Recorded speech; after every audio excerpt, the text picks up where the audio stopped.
Start again pretty drab and cloudy, but turning fairly wet pretty rapidly across Northern Ireland. Some heavy bursts of rain in here. That'll sweep its way into southern parts of Scotland during the morning as well. And then a few heavy showers possible across England and Wales before we see things turning wetter through the evening. Much of the south and east will stay dry. Quite warm and humid here, 25, 26 degrees possibly if we see any brightness.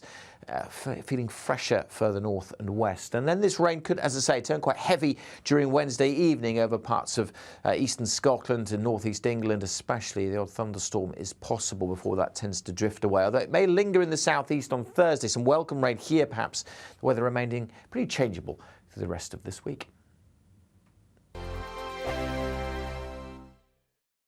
First and foremost, I am a GB News fan, and I was before I was working here. Just love the fact that we're asking the questions that a lot of establishment media won't ask. With a bit of a twist, we not only want to inform you, but we want to keep you entertained. It's worth the drive because you get in and the team's all ready and waiting, they're itching to go, and it's a proper little family. GB News is the people's channel. It's the audience that makes the programme sing. We're giving our viewers and our listeners a voice. I see the thousands of your letters, tweets, emails, you name it, coming in. Britain is broken. How on earth did we get into this mess? But more importantly, how do we get out of it? The establishment had their chance. Now we're here to represent you. It's time for something different.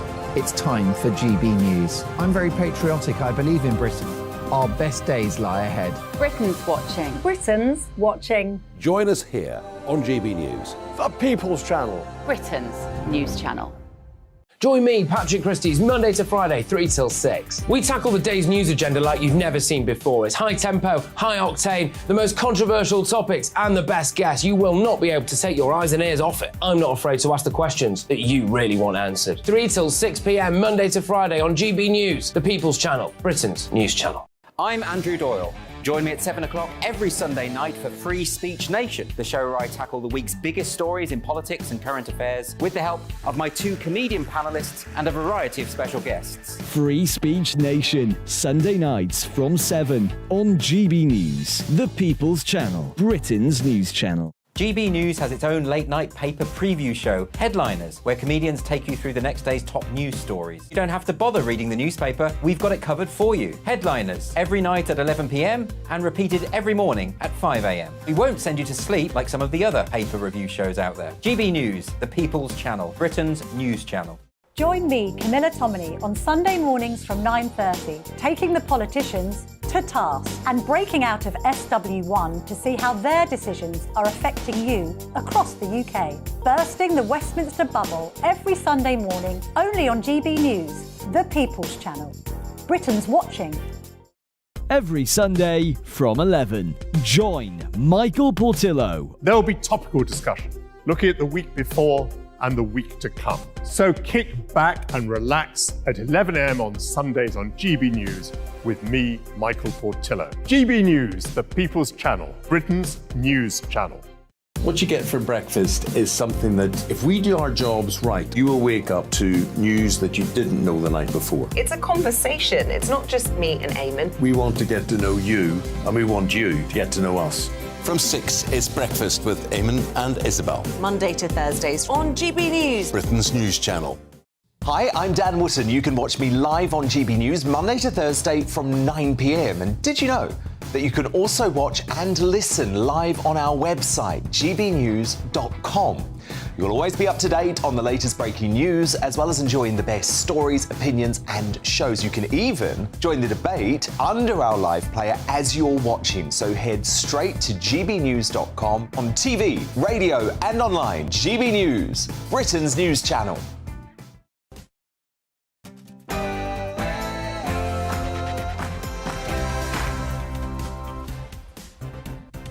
Former Health Secretary Matt Hancock is giving evidence to the COVID inquiry. He tells bereaved families he's profoundly sorry and admits the UK got it completely wrong. Is it time for Wagner to leave the stage? Prigozhin lands in Belarus. Moscow says his private army is now handing over heavy weapons. So has Putin won this particular battle as Ukraine makes more advances on the battlefield? The supermarket big cheeses are grilled over food prices. Tesco, Sainsbury's, Asda and Morrison's are in front of MPs. Are they doing enough to bring down the cost of your weekly shop?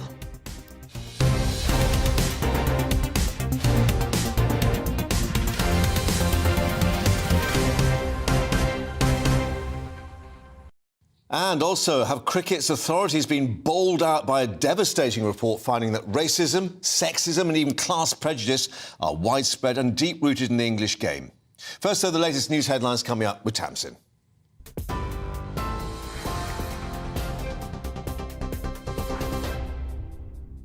Mark, thanks very much. Good afternoon from the GB newsroom at 12:01. Former Health Secretary Matt Hancock told the COVID inquiry the UK came within hours of running out of medicines for intensive care during the pandemic. Giving evidence at the COVID-19 inquiry, Mr Hancock was asked why there was little or no work done on preparing care homes. He explained he didn't have any data on care homes on the ground before the pandemic. Matt Hancock told the inquiry he was reassured the UK was in the best place.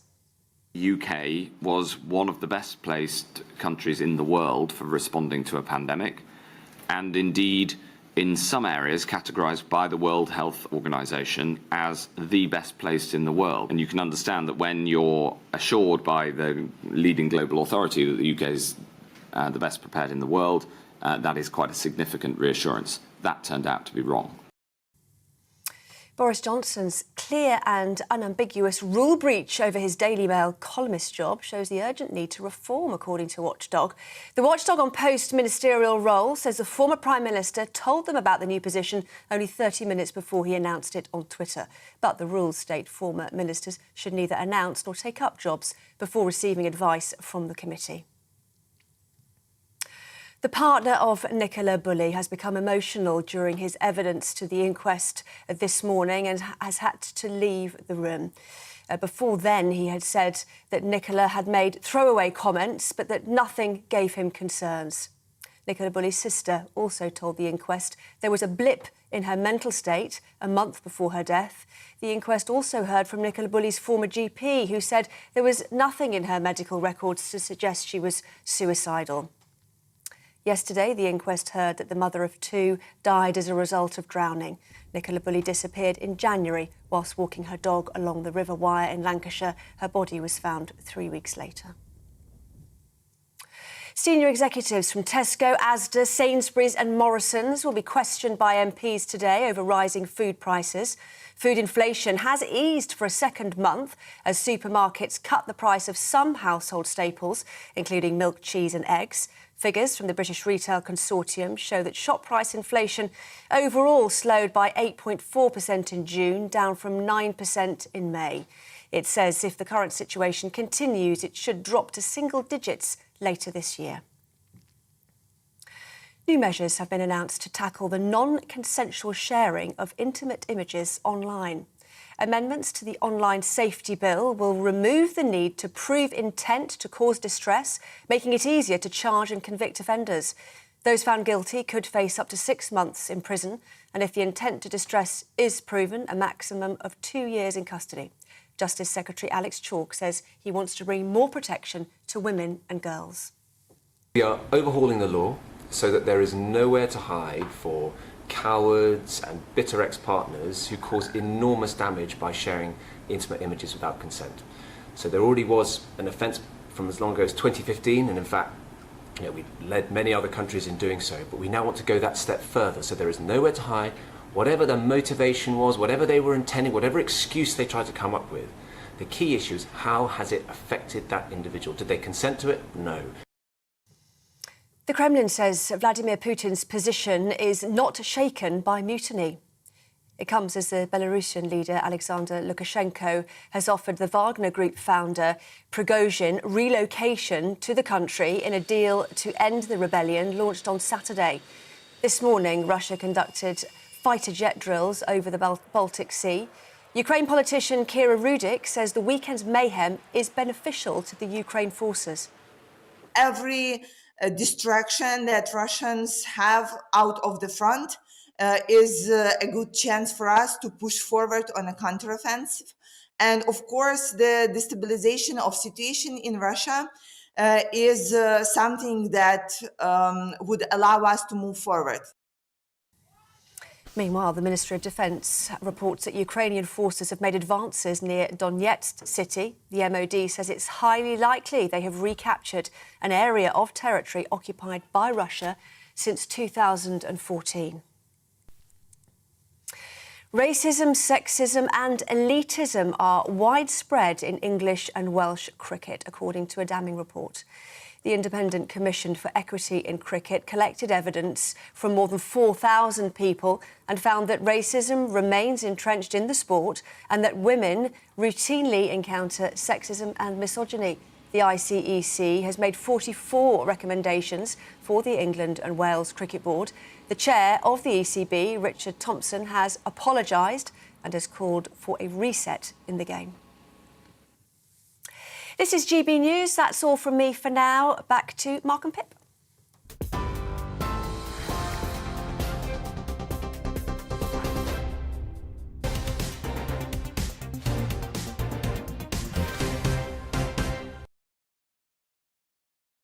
Tamsin, thanks very much indeed. So, Matt Hancock acknowledging that the government got it completely wrong. His words over the COVID pandemic, planning for the consequences rather than trying to prevent the outbreak itself. He told the inquiry that the government was concentrating on whether they had enough body bags where they were going to bury the dead, rather than how to prevent the pandemic in the first place. He also said he was profoundly sorry. And if I may say so, I am profoundly sorry for the impact that had. I'm profoundly sorry for each death that has occurred. And I also understand why, for some, it will be hard to take that apology from me. I understand that. I get it. But it is honest and heartfelt. And I'm not very good at talking about my emotions and how I feel. But that is honest and true. And all I can do is ensure that this inquiry gets to the bottom of it and that for the future we learn the right lessons so that we stop a pandemic in its tracks much, much earlier and that we have the systems in place ready to do that. Well, let's speak to our Deputy Political Editor, Tom Harwood, who's been following the inquiry today. And clearly this phrase, completely wrong, is his own assessment of the lack of preparedness. But interesting in the fact that the inquiry is trying to learn lessons. He's also gone on to say, we have systems in place ready because I'm worried that they're being dismantled as we speak. So indications, perhaps, that so far the lessons still haven't been learned. That's precisely the point that Matt Hancock has been putting along today, and it does seem slightly different from what we were hearing in previous well-publicised rounds of this initial opening phase of the inquiry, looking at preparedness. When we heard the evidence, for example, from David Cameron, he spoke a lot about how the United Kingdom prepared for a flu pandemic, and we sort of were unprepared for a coronavirus pandemic. That was the narrative that was beginning to be built, and indeed Matt Hancock really turned around on that and perhaps gave the inquiry some more to think about, saying that actually, had we been struck by a flu pandemic, the United Kingdom would still be in a relatively poor position because of this doctrinal failure that Matt Hancock has continually spoken about today, not just in this country, but across the world. He pointed to how, when he became Health Secretary, pandemic preparedness was not a very high priority for the department because it had been ranked globally by global institutions that the United Kingdom was one of the best prepared countries in the world. And in the terms that these things were measured in, the United Kingdom scored very highly on preparedness. What Matt Hancock, however, is saying that those sort of scores, that sort of preparedness, how you deal with the aftermath of a disaster that has struck, was just fundamentally the wrong framework that not just the United Kingdom, but all of these Western countries had. It wasn't even in the playbook to consider how you would stop a pandemic growing in the first place. For example, there wasn't the sort of infrastructure to do contact tracing. It was considered that once some sort of pathogen was out there, it would be impossible to track and indeed stop. So that infrastructure, Matt Hancock was saying, had to be built from scratch throughout the course of the pandemic, and that was something that he really encourages future governments to consider deeply, and perhaps that's also what he's getting at with regard to the dismantling of certain infrastructure, surveillance and the like, that is so necessary to see if another enormous global pandemic is on its way. And Tom, there was quite a few people watching Matt Hancock give his evidence. Many of them, I'm sure, are bereaved families. He didn't he, turn to them and say how sorry he was? It was more than a glance. He did, and it's clear he feels very passionately about this. He feels like the government could have done more, that had he had his time again, he would have changed the entire system of how we think about these things. And I think that there is a bit of sort of emotion behind what he is saying there. He said it himself, he doesn't do emotion particularly well, but he really is looking to how these things can be better done in the future. And that is potentially what could be a good thing to come out of this inquiry. There is a worry from some that potentially this inquiry is more about a blame game and finding a villain rather than learning those lessons for the future, which is perhaps more what would be. Tom, I'm just going to interrupt because we got some breaking news again on the health front. We're just learning from the Royal College of Nursing that a ballot of their nurses has failed to reach the legal threshold for industrial action, for strike action. This will be, I guess, some relief for the government in its continuing battle, because, of course, we've got the junior doctors going on strike in a few weeks' time. Yes, some relief from the government, clearly, from this news. Of course, the RCN was one of the holdouts to the pay deal. Of course, this is separate from doctors who have their own pay bans and negotiations and whatever. But the Agenda for Change contract, which includes all the other staff in hospitals, including nurses, that was agreed by some of the largest unions, including Unison and Unite and the GMB and others. The RCN were some of those holdouts, but the fact that this threshold has not been met does perhaps indicate that members of the RCN were looking to their other colleagues in other trade unions who accepted this deal not so long ago. Perhaps that has been an influential part to play in this failed attempt to get more strike action going within that part of the NHS. Of course, that's an entirely separate issue for the junior doctors who are under different contracts and are after different pay demands. Tom, we are hearing that just over 43% of members took part, so that is well below that 50% threshold that was required. Thank you for bringing us the latest from the COVID inquiry. We'll, of course, return to you shortly. Let's get more now, though, on what the former Health Secretary Matt Hancock had to say by speaking to virologist Dr. Chris Smith. Thanks for joining us, Dr. Smith, on GB News. How enlightening have you found, then, Matt Hancock so far today? Well, we've been saying for a very long time, as a medical and virological community, that we are cruising for a biological bruising. And we were saying that well before 2020 and the arrival of COVID. We've been warning governments all over the world that this is going to happen. And if you look at the rate at which these sorts of new diseases have emerged, that rate has increased. Because if we think, in 2003, we had SARS, the ancestor of what has happened in the last 3 years. Then in 2009, we had swine flu. That was a flu pandemic. Then in 2014, Ebola surfaced in a really big way in Africa, and for the first time we saw cases outside the African continent. Shortly after, we had Zika, and then we got COVID. The rate at which this was happening was intensifying. It's probably driven by a number of factors, including rising human population mobility, and so on. But what that means is the warning lights were flashing red on the dashboard. This is happening. It's happening more often. The risk is increasing that it's going to happen in a big way. We need to be prepared. So it's very interesting to hear Matt Hancock saying, well, we were woefully unprepared.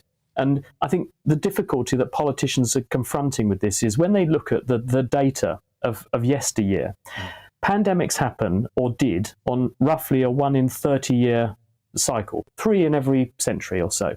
That's what history had served us up and dealt us in the past. And they probably were thinking, when we've got bigger fish to fry, we've got big demands on our resources, we could invest in something where there's a lower likelihood that this is going to happen in this political cycle. There's a much higher likelihood that other things that will get us re-elected if we do something about them need to be prioritised. And I think that was the issue. There were priorities that trumped dealing with a possible pandemic that hadn't happened yet. And the UK wasn't the only one. I mean, look around the world. Everyone paid a price for COVID. Nobody was perfectly prepared.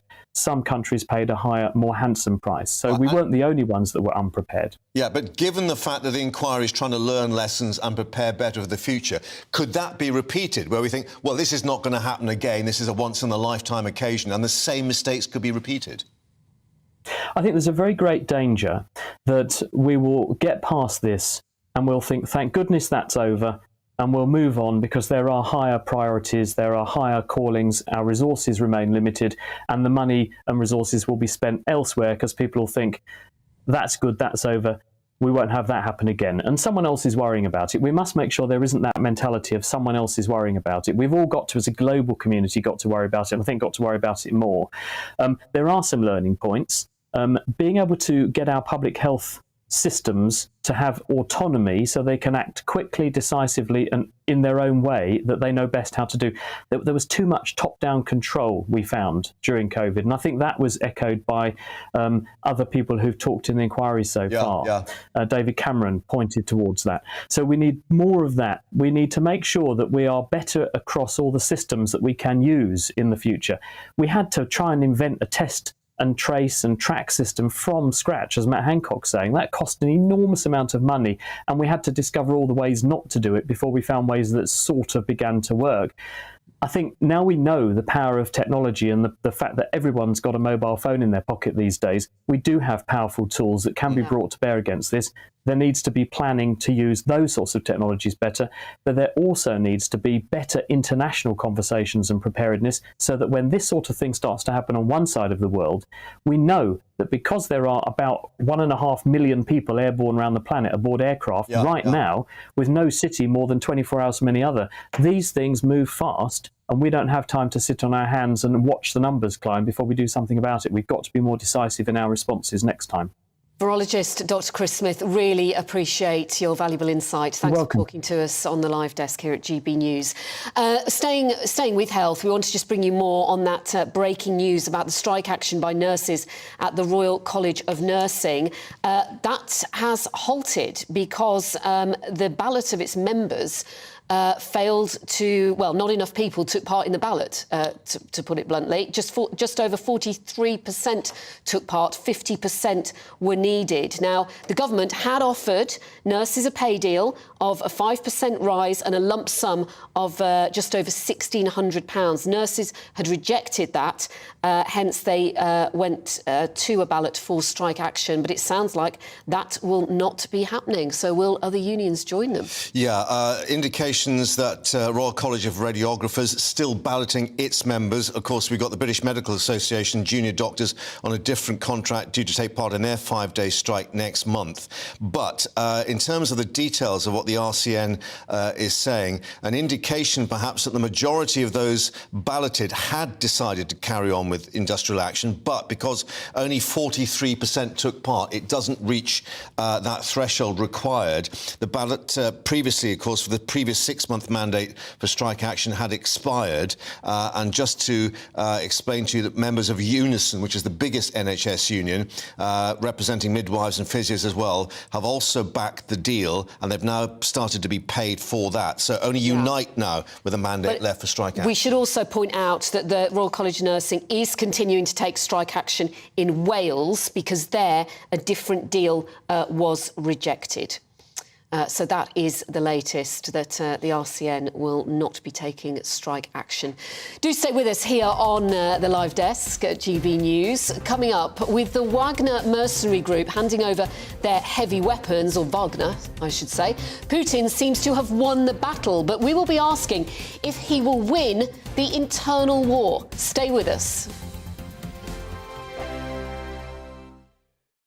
First and foremost, I am a GB News fan, and I was before I was working here. Just love the fact that we're asking the questions that a lot of establishment media won't ask. With a bit of a twist, we not only want to inform you, but we want to keep you entertained. It's worth the drive because you get in and the team's all ready and waiting, they're itching to go, and it's a proper little family. GB News is the people's channel. It's the audience that makes the programme sing. We're giving our viewers and our listeners a voice. I see the thousands of your letters, tweets, emails, you name it, coming in. Britain is broken. How on earth did we get into this mess? But more importantly, how do we get out of it? The establishment had their chance. Now we're here to represent you. It's time for something different. It's time for GB News. I'm very patriotic. I believe in Britain. Our best days lie ahead. Britain's watching. Britain's watching. Join us here on GB News. The People's Channel. Britain's news channel. I'm Andrew Doyle. Join me at 7 o'clock every Sunday night for Free Speech Nation, the show where I tackle the week's biggest stories in politics and current affairs with the help of my 2 comedian panellists and a variety of special guests. Free Speech Nation, Sunday nights from 7 on GB News, the People's Channel, Britain's news channel. Nightmare commute. Kick it up a gear with me, Patrick Christie's, at drive time, 3 till 6 p.m, Monday to Friday on GB News Radio. You can listen online and on DAB+, on the smart speaker app, and on the GB News app. And if you've got an Alexa, all you have to say is, Alexa, play GB News. We're also on TuneIn and the Radio Player apps. From the school run to rush hour, get revved up with me, Patrick Christie's, on GB News and GB News Radio. What you get for breakfast is something that, if we do our jobs right, you will wake up to news that you didn't know the night before. It's a conversation. It's not just me and Eamon. We want to get to know you, and we want you to get to know us. From 6, it's Breakfast with Eamon and Isabel. Monday to Thursdays on GB News. Britain's news channel. Westminster is going around in ever-decreasing circles, followed by the media. Britain is broken. How on earth did we get into this mess? But more importantly, how do we get out of it? Join me at 7 p.m, Mondays to Thursdays on Farage, here on GB News. We will have open, rational debate. We've got to work out how Britain moves forward from this. Join us here on GB News, the People's Channel. Britain is watching. Every Sunday from 11, join Michael Portillo. There'll be topical discussion, looking at the week before and the week to come. So kick back and relax at 11 a.m. on Sundays on GB News with me, Michael Portillo. GB News, the People's Channel, Britain's news channel.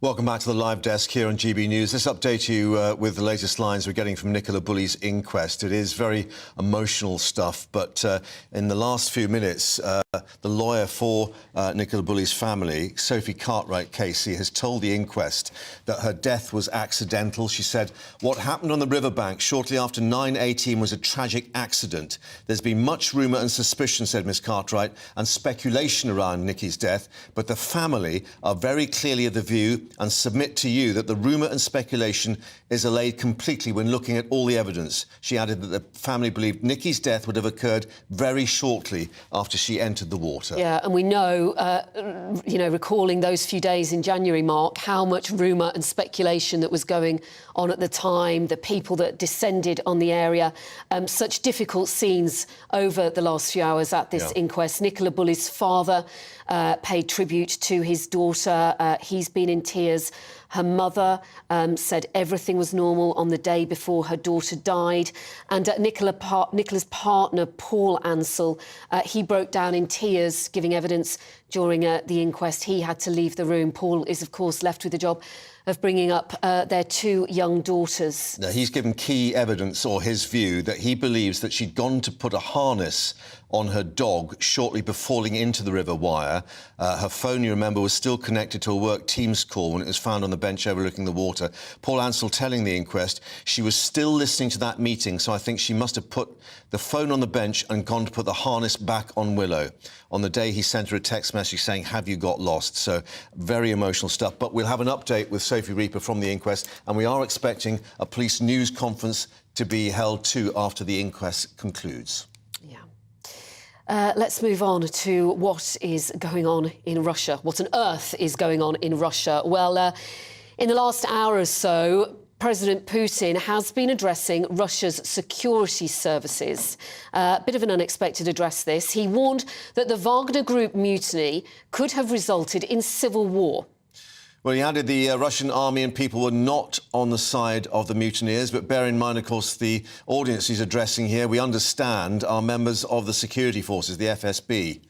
Now, there's been plenty of rumour that Prigozhin has fled to Belarus, where he will live in exile. Indeed, we think his plane landed there earlier today. But the Kremlin claim they are unaware of this warlord's whereabouts. But as I was just saying, a jet linked to the Wagner Group chief has landed near Minsk. That was about 5 o'clock our time. Now, all this comes as Belarus's President Lukashenko has ordered his army to be at full combat readiness. Well, Paul Hawkins is here in the studio to run through, quite a few developing lines on this story, Paul. And the other indication is that the Defence Ministry in Moscow is saying that Wagner are surrendering all their heavy weaponry. I mean, have they put up the fight now? Well, it looks like this is the end of Wagner as we know it, certainly. I mean, this process started at the beginning of June when the Defence Ministry issued that edict saying that all, and they didn't name the Wagner Group, they said all volunteer formations had to sign this new contract. By July 1st, wasn't it? By July the 1st, which is this Saturday. Yeah. And that's one of the reasons why Prigozhin said he started this quest, if we can call it that, or expedition up the M4 towards Moscow on Saturday. So that's going on at the moment. You mentioned that the Russians say they don't know where Prigozhin is. They might have been watching, possibly, if they've got a TV with NBC News on. Apparently, the US Senate Intelligence Chair Mark Warner has told NBC News that he believes Prigozhin is in Minsk and is in a hotel with no windows. That's come from. And presumably not on the top floor either, bearing in mind what's happened to others in tall hotels recently. But indeed, and possibly there's no doors, no windows, nothing. So who knows? But well, I mean, what is so confusing about this is 1 minute Putin was saying, you know, those who led this mutiny will be roundly punished for what they did, but then we're hearing that Prigozhin is in Belarus, living in exile. Yeah. So where's the punishment? Just nothing. And the charges makes have sense. been dropped, and I think you're right. A lot of analysts are pointing to that indecision, that indecisiveness, and the kind of contradiction. A crime's been committed, but then we're going to drop the charges.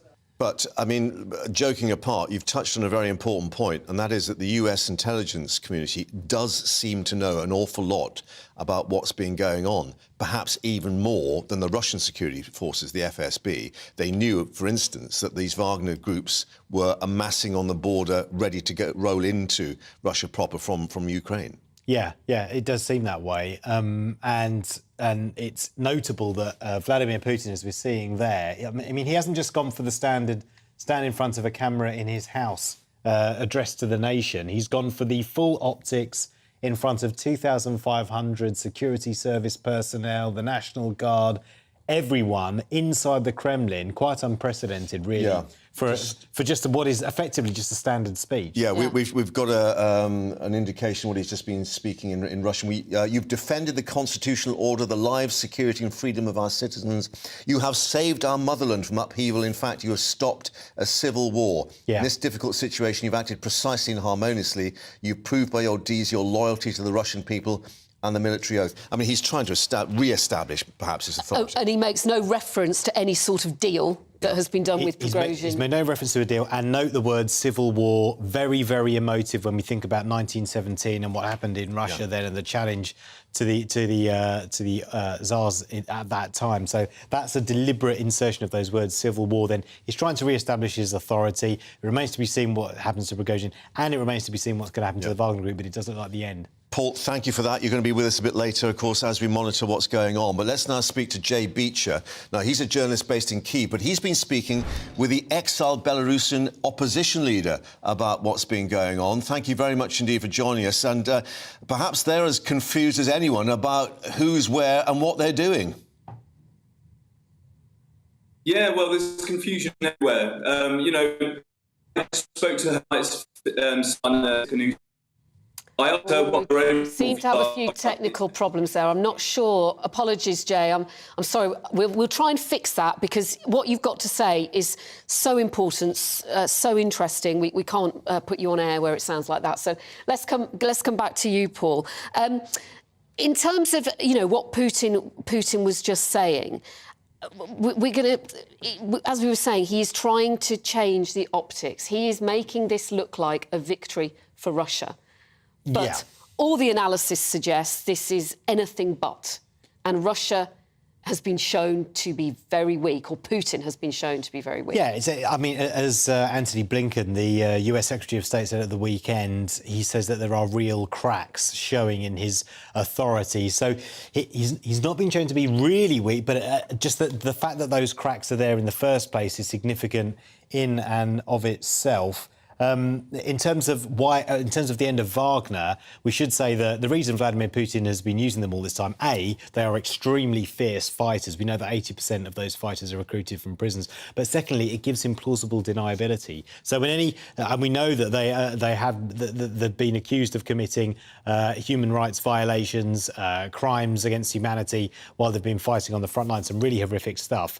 It gives Vladimir Putin the chance to say, well, I don't know anything about it, it's nothing to do with me. But he loses that if Wagner are now folded into the Russian army. So good for him from a power play point of view, using Yevgeny Prigozhin, but bad for him in terms of using that plausible deniability when it comes to accusations of human rights violations. Yeah, and indications that perhaps on the battlefield Ukrainians are making more incursions, but we're just getting a bit more detail about more buildings being hit by Russian missile strikes. Kremenchuk in central Ukraine, first anniversary of a deadly attack, of course, in the shopping mall in that city. So, it's still continuing, even we've got all this uncertainty behind but the President scenes. Zelensky, he has been speaking. The last thing he said was that the military had made advances on the front line and has said it was a very happy day. Yeah, but we're still talking in the big picture about small differences here. In the big strategic picture, no major advances. Yeah, and of course he's going to paint it in a much more positive picture, just as the Russians would. Yeah. But there's no really big strategic advances yet. These are little. We'll keep you updated as more lines come in on that. But let's get an update on all the other news headlines now. Tamsin's are waiting for us.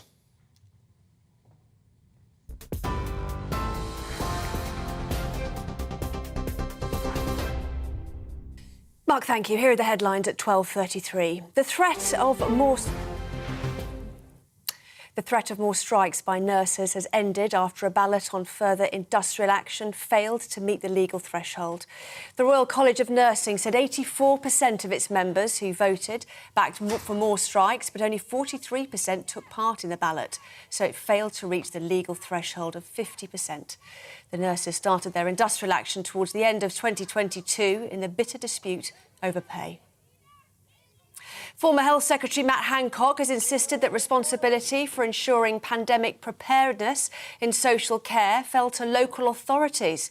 He told the COVID inquiry the UK came within hours of running out of medicines for intensive care during the pandemic. Giving evidence, he added that he is profoundly sorry for each death caused by COVID-19. He also told the investigation he was wrong to think the UK was prepared for a pandemic. Nicola Bulley's family believe her death was accidental, their lawyer has told an inquest.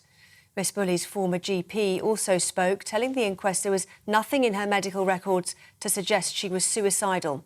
Yesterday, the inquest heard that the mother of two died as a result of drowning. Nicola Bulley disappeared in January whilst walking her dog along the River Wye in Lancashire. Her body was found 3 weeks later. New measures have been announced to tackle the non-consensual sharing of intimate images online. Amendments to the Online Safety Bill will remove the need to prove intent to cause distress, making it easier to charge and convict offenders. Those found guilty could face up to 6 months in prison, and if the intent to distress is proven, a maximum of 2 years in custody. Well, you can get more on all of those stories by visiting our website, gbnews.com.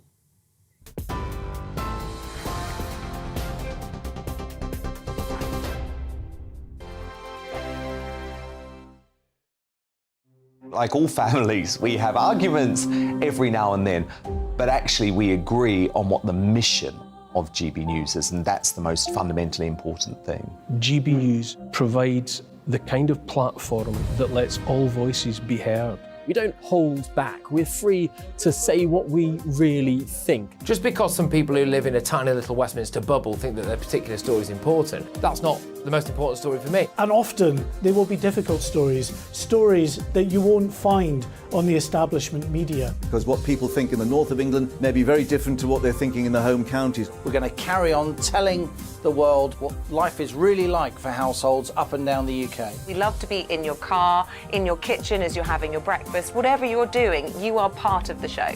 If it matters to you, it matters to us. Britain's watching. Britain's watching. Britain's watching. We're proud to be GB News, The People's Channel. Britain's news channel.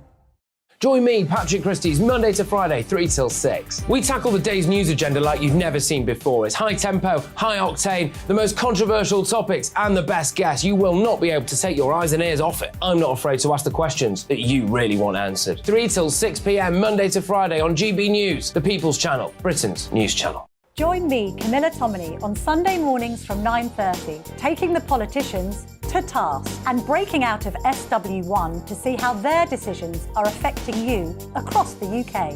Bursting the Westminster bubble every Sunday morning, only on GB News, the People's Channel. Britain's watching. Join us every night on GB News at 11 p.m. for Headliners, which is 3 top comedians going through the next day's news stories, which is exactly what you need, because when the establishment has gone crazy, you need some craziness to make sense of it. So join us 11 p.m. every night on GB News, the People's Channel, Britain's news channel. Hi, I'm Dan Wootton. You can watch me live on GB News Monday to Thursday from 9 p.m. And did you know that you can also watch and listen live on our website, gbnews.com. You'll always be up to date on the latest breaking news, as well as enjoying the best stories, opinions and shows. You can even join the debate under our live player as you're watching. So head straight to gbnews.com on TV, radio and online. GB News, Britain's news channel. So Jubes and Kerr, we tackle the issues of the day with real robust debate, both sides of the fence, battling it out with me in the middle with my forthright opinions and views. And often really interesting things happen because you start with a position and then by the end of the debate you find actually, well, I might not have thought about that one. What we need in this country is 2 new political parties. You should maybe think about doing a 2024 calendar. I'm Michelle Dewberry and I'm keeping you company right through until 7 o'clock this evening. GB News, the People's Channel, Britain's watching. Eamon and Isabel. Straight up.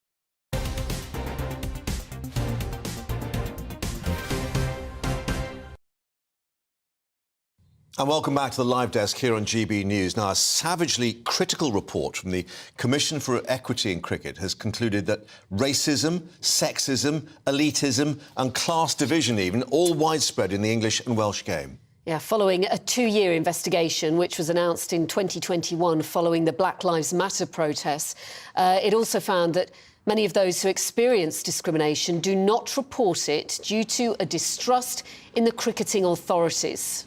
Let's get more now and bring in our London reporter Lisa Hartle, because she's gone down to Broxbourne Cricket Club for us, and an indication perhaps that, you know, not just the top tier but right down to, well, if you pardon the expression, grassroots level there, the game is really under some kind of focus now. Yeah, exactly. And when I arrived here, I've been talking to, who are bringing now actually, the chairman, Tim Pedler of Broxbourne Cricket Club. It's really interesting to hear where these problems could originate from. Thank you for joining us, Tim. No problem. Both on there. So obviously you've read the findings of the report. Sexism, racism, elitism, classism is widespread to be found in cricket. What are your thoughts on that? Why do you think that is? Well, I think, firstly, I don't think any cricket administrators in the country would be surprised to see those findings. I think historically it's a conservative sport. Our sport, it's one that changes quite slowly. But I think we need to realise that a lot of those things that have been identified are historical, certainly still current to some degree, all of them, but I think there's a lot of good things happening. I think now, as we're standing here, is all of those areas you've just mentioned and all those areas, those findings in the reports are actually moving forward, and I think they're moving forward quite quickly. So I think on one hand, yes, it's bad, but I think a lot of it is historical. I think we're in a better place, but it's a tap on the shoulder for people in positions like me, chairman of local cricket clubs, as well as the major county structures and the ECB itself, that more needs to be done, and all these initiatives and more need to be pushed along.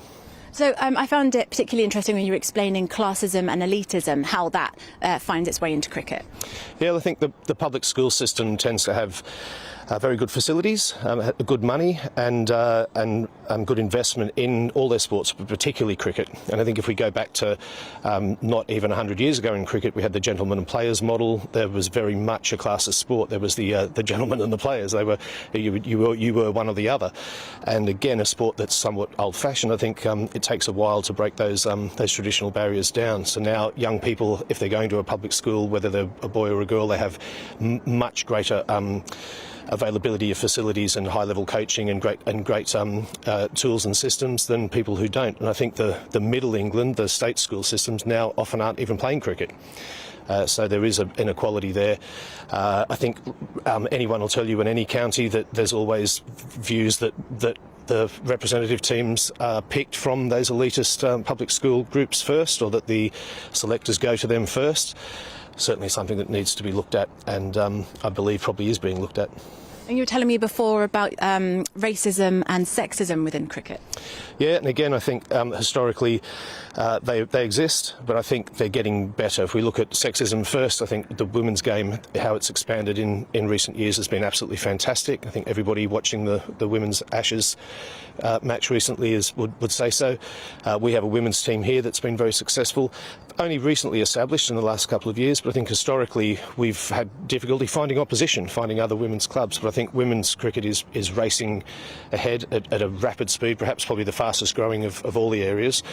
And I think racism, again, a lot of it is ignorance. I think a lot of it is societal issues that spill over into cricket. And when we're looking at them with a cricket lens on, they're actually perhaps many times, quite often, they're things that we need to look at as a society rather than in the game itself. Thank you so much for joining us today, Tim. Really appreciate you taking the time to talk to us. So the report found that cricket is not a game for everyone, but the hope is that this report, the findings, they can start changing that to make it a game that is indeed for everybody. Indeed, with 44 separate recommendations, indeed. Lisa, thanks for updating us down there at Broxbourne. You know, I've got two teenage nieces. They absolutely love cricket. Yeah. And all they wanted for their birthday was the gear.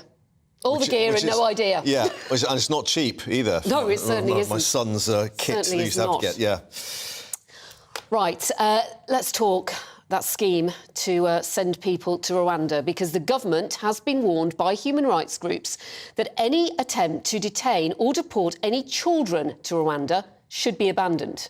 Well, let's run through the figures, because the government's own analysis says it will cost £169,000 per person for them to be deported to Rwanda, but that it could save, and this is the calculation that may confuse you, the taxpayer between £106,000 and £165,000 per deportee. So let's do the maths with our political editor, Darren McCaffrey, joining us at Westminster. We're obviously trying to work out, is it a good deal in terms of the taxpayer or not, Darren? Well, looking initially at those findings deduced from internal Home Office documents, this is all part of kind of government transparency. When they announce a new initiative, it is looked into by civil servants to see whether it is good value for taxpayers. And as I say, initially it does not look like it is the case, i.e. if you were to send someone to Rwanda, it would cost the general taxpayer £169,000 for each individual that was sent. That is in contrast to £106,000 for processing someone's asylum claim here in the UK. So clearly, on that basis, it would cost more money under this scheme, and that's aside from the moral arguments we've heard from some who've criticised the plan to send migrants, potentially refugees, to Rwanda. Now, the government would and have said actually this policy is fundamentally about deterrence, Mark, and so if you deter people from coming, that number is likely to fall, as in, i.e. I think they've worked it out, if it's 30-40% of people do not come to these shores because they don't want to end up in Rwanda, they don't get into those small boats, well, actually in the end it's better value for money for taxpayers than processing claims here on similar levels. The big question, of course, is will the Rwanda policy act as a deterrent? Simply, the idea of it has not, because the number of migrants arriving on our shores this month is a record high compared to this time last year. Labour branded this all somewhat of a joke. The government, though, are determined to push ahead with all of this, and we're likely to hear more legal findings, if you like, as the result of another court case on whether the Rwanda flights will actually take off as soon as Thursday. And Caroline Noakes, the chairman of the committee, you know, she's been very strong on saying that children should not be detained. Yeah, and I think it's a reminder in the end that actually not every Conservative MP is necessarily in favour of this. I think it's fair to say that vast majority are, and they do think that something needs to be done. I think that's fair, actually. All MPs think something needs to be done. Whether the Rwanda plan is the solution or not, most Conservative MPs would back it. We know the Prime Minister's got this pledge of trying to stop the boats, if you like, though that seems at the moment a little bit shaky. But you're right in saying that actually not all Conservative MPs, Caroline Noakes effectively saying that she's concerned about the impact that this could have on particularly children that are unaccompanied.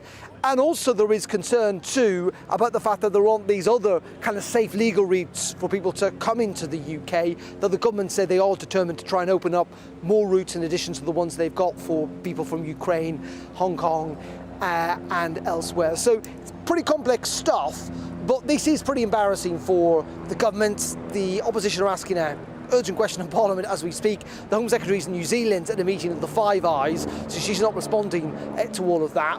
But in the end, it's based on this premise that initially it's not good value for money.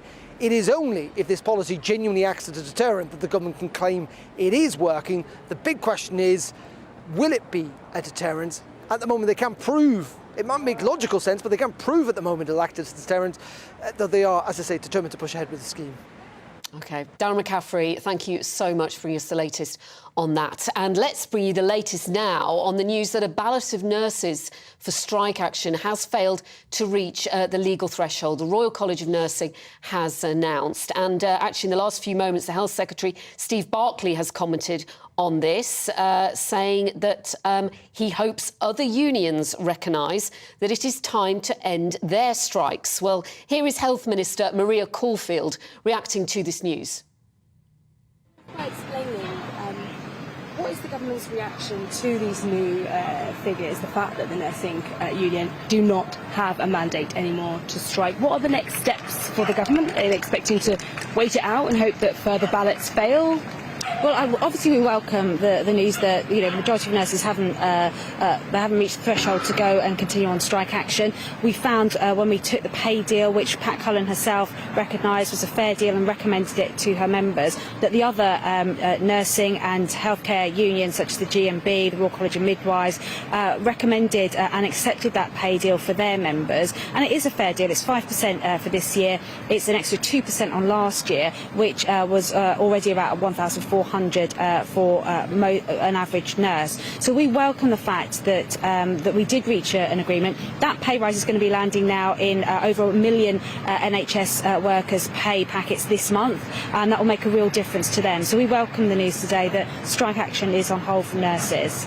This could be branded as a relief for the government, but at the end of the day, we still have that massive 5-day walkout of junior doctors. So it's not really a relief, is it? You've still got a lot on your plate, and you've still got a lot of NHS workers who feel you're doing the wrong thing.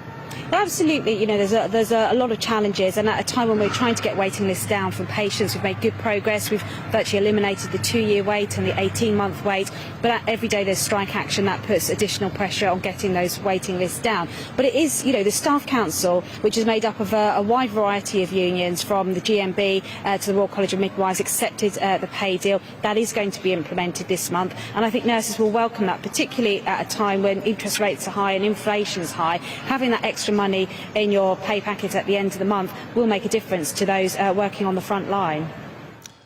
Health Minister there reacting to the news that the RCN has not reached the threshold for industrial action in its latest ballot.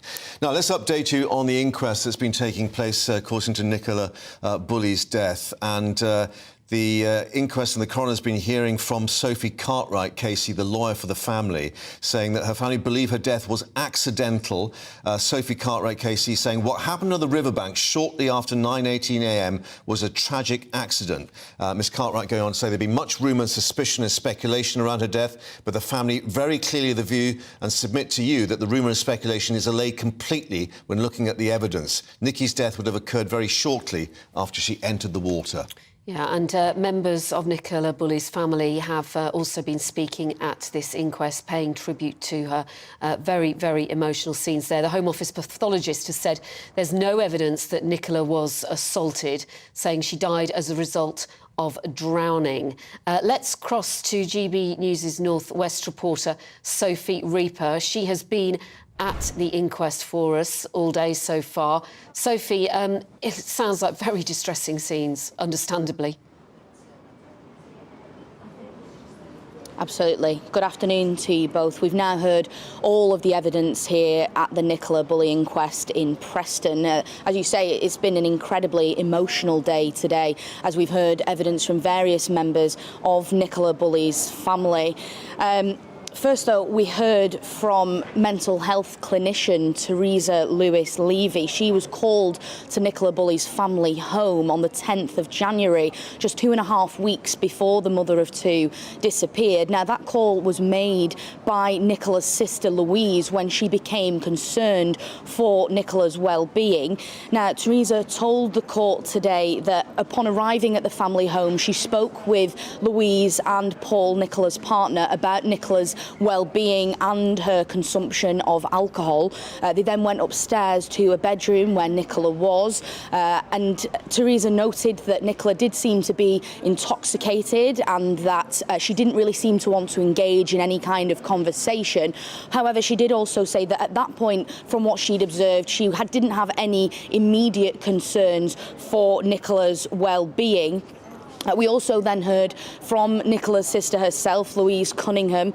She started to tell the court about her relationship with Nicola, but only got as far as saying that Nikki was her big sister when she began to break down. Very, very emotional for her and the rest of the family, of course. Senior Coroner James Aidley then asked Louise about the morning of Nicola's disappearance, and she spoke about the family dog Willow, who Nicola was walking when she first went missing.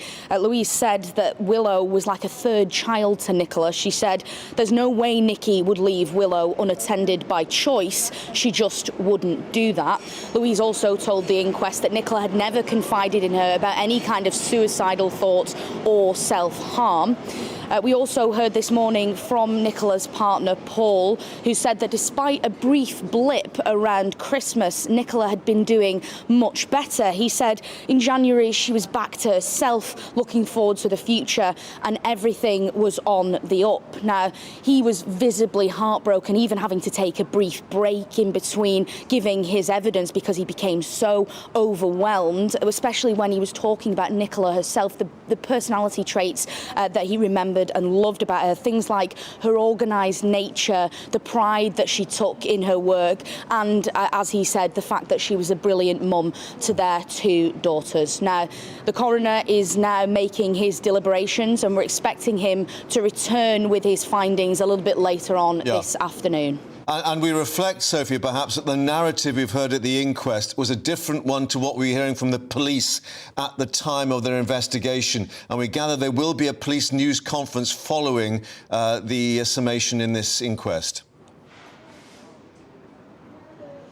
That is our understanding thus far. We expect the coroner to return at around 2 o'clock with his findings, and then we do expect to hear a statement from Lancashire Police. Of course, as you say, their findings have varied throughout. Their main working hypothesis always was that Nicola had gone into the water, but there was all that controversy about them releasing the information about her specific vulnerabilities, they called it.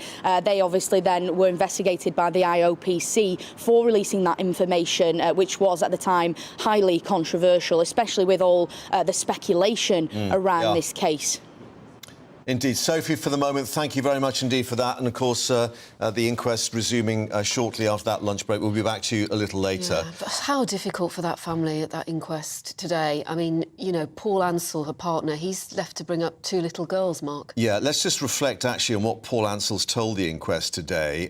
He told the inquest, she believes Nicola had gone to put a harness on the dog, Willow, that we were hearing from Sophie, because her phone was still connected to that work Teams call when it was found on the bench overlooking the water. Paul Ansell saying she was still listening to that meeting, so I think she must have maybe put the phone on the bench, gone to put the harness back on Willow, and then on the day he sent her a text message saying, "Have you got lost?" So, as we were saying, a very different narrative perhaps to what we were hearing from some sources during the inquiry itself. And we should just mention, you know, Nicola's father, Ernest, he paid tribute to his daughter at the inquest, and this is what he said. He said, as a child, she was lovely, a little ballerina. She always danced around in her tutu. She was great. She was a great daughter, sister and mother. We couldn't ask for any more from her. Well, let's hope that this inquest, you know, will give them some closure.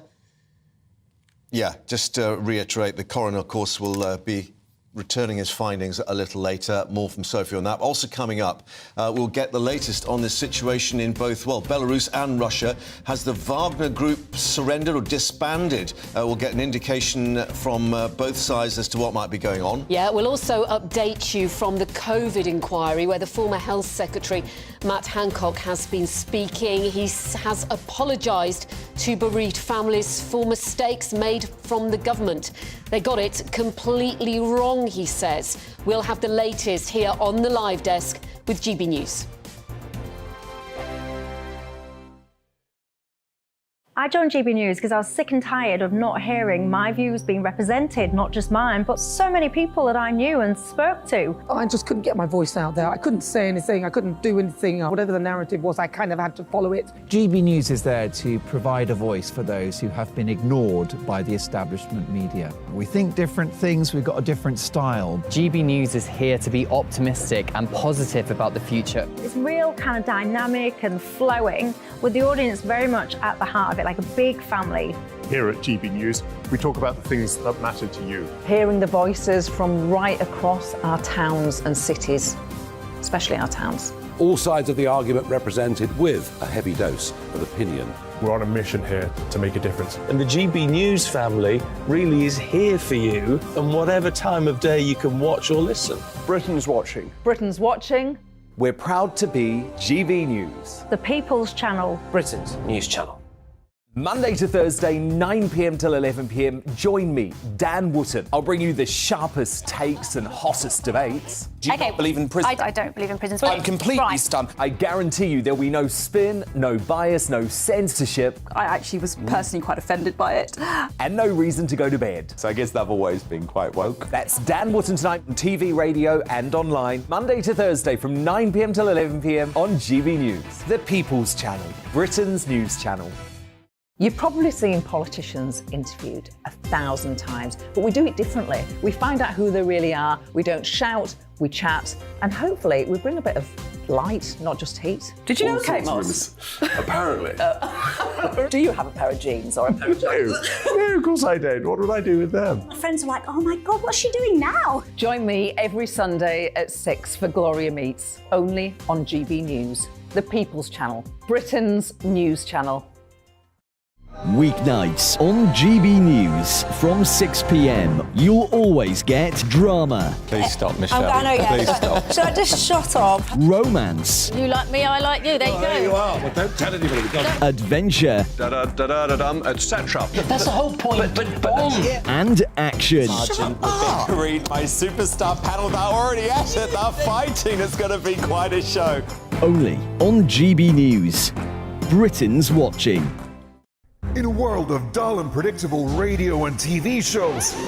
Oh, hi. On Mark Dolan tonight, we've got big guests. We drill into the big stories of the day. The show adds up to a brilliant listening and viewing experience. Mark Dolan Tonight is the most entertaining current affairs show ever, and that's a fact. That's Mark Dolan Tonight, Friday, Saturday and Sunday from 9.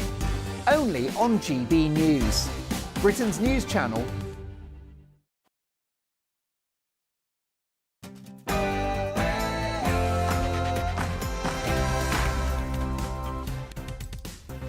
The nurses' strikes may be over. The latest ballot on industrial action has failed to meet the legal threshold, even though 84% of those who did vote backed more walkouts. We'll have all the very latest from the unions and the government. I'm profoundly sorry. The former Health Secretary, Matt Hancock, addresses the bereaved COVID families directly while giving evidence to the pandemic inquiry and admits the government got preparation completely wrong. The supermarket big cheeses are grilled over food prices. Tesco, Sainsbury's, Asda and Morrison's are in front of MPs. Are they doing enough, though, to bring down the cost of your weekly shop? We'll be live in Nottingham to find out what customers there think.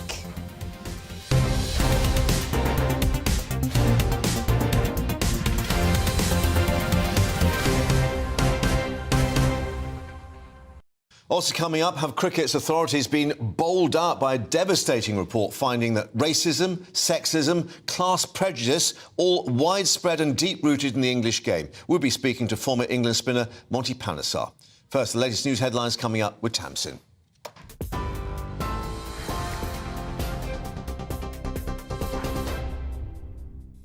Mark, thanks very much. Good afternoon from the GB newsroom. It's 1:01.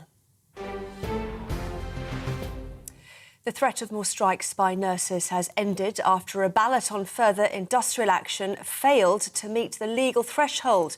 The Royal College of Nursing said 84% of its members who voted backed more strikes, but only 43% took part in the ballot, so it failed to reach the legal threshold of 50%. The nurses started their industrial action towards the end of 2022 in a bitter dispute over pay.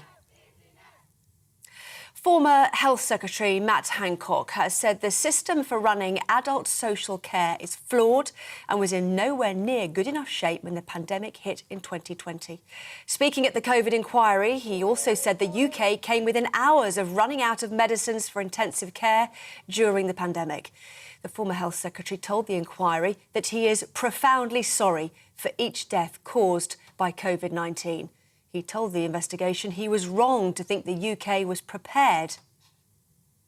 The UK was one of the best placed countries in the world for responding to a pandemic, and indeed, in some areas, categorised by the World Health Organization as the best placed in the world. And you can understand that when you're assured by the leading global authority that the UK is the best prepared in the world, that is quite a significant reassurance. That turned out to be wrong.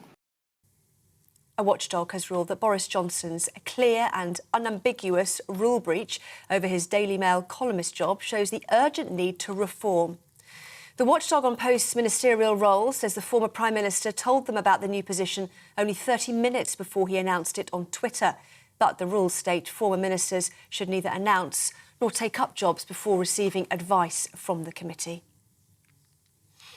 Nicola Bulley's family believe her death was accidental, their lawyer has told an inquest.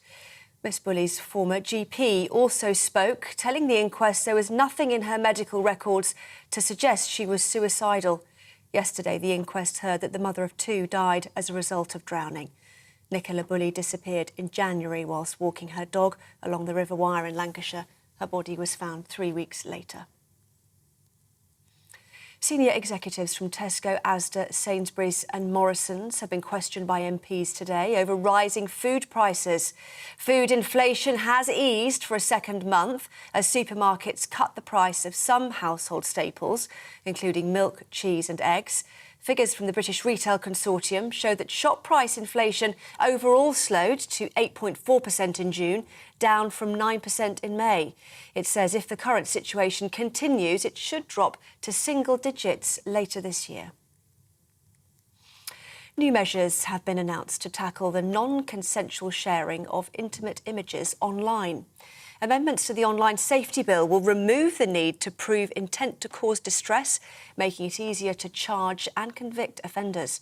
Those found guilty could face up to 6 months in prison, and if intent to distress is proven, a maximum of 2 years in custody.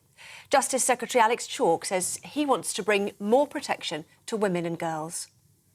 We are overhauling the law so that there is nowhere to hide for cowards and bitter ex-partners who cause enormous damage by sharing intimate images without consent. So there already was an offence from as long ago as 2015, and in fact, we led many other countries in doing so, but we now want to go that step further, so there is nowhere to hide, whatever their motivation was, whatever they were intending, whatever excuse they tried to come up with. The key issue is how has it affected that individual? Did they consent to it? No. The Kremlin says Vladimir Putin's position is not shaken by mutiny. His comments come as the president of Belarus offered Wagner Group founder Yevgeny Prigozhin relocation to the country in a deal to end the rebellion launched on Saturday. President Putin made a public appearance praising Russian troops for stopping the coup attempt. Racism, sexism and elitism are widespread in English and Welsh cricket, according to a damning report. The Independent Commission for Equity in Cricket collected evidence from more than 4,000 people and found that racism remains entrenched in the sport and that women routinely encounter sexism and misogyny. The ICEC has made 44 recommendations for the England and Wales Cricket Board. The chair of the ECB, Richard Thompson, has apologised and has called for a reset in the game. This is GB News. More headlines from me shortly. Now, though, it's back to Mark and Pip.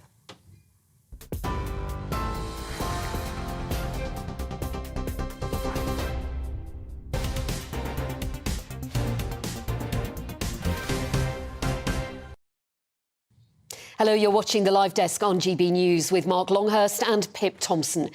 Matt Hancock has acknowledged that the government got it completely wrong over the COVID pandemic planning for the consequences, rather than trying to prevent the outbreak. Well, indeed, coming to the end of his evidence, also saying that the situation as regards social care sector, care homes, was terrible. The inquiry lawyer, Hugo Keith KC, asking him whether he thought the adult social care sector was well prepared. Mr Hancock replied, no, it was terrible. Well, he's due to leave the inquiry shortly.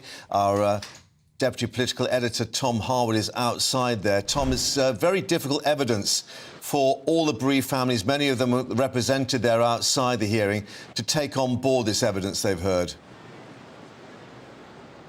Certainly, very difficult, very forensic, and indeed quite a long and arduous process that we have seen throughout this morning and now this afternoon. Matt Hancock finished speaking only a few minutes ago. We're expecting him to leave the inquiry in the coming minutes, but certainly he was someone with one clear thing to say today. And that was the entire framework, not just in this country, but across the Western world, was constituted in the completely wrong way. That the way that we had planned for pandemics to deal with this sort of stuff was just completely different from what could and should have worked. It was about mitigating the aftermath rather than preventing the actuality.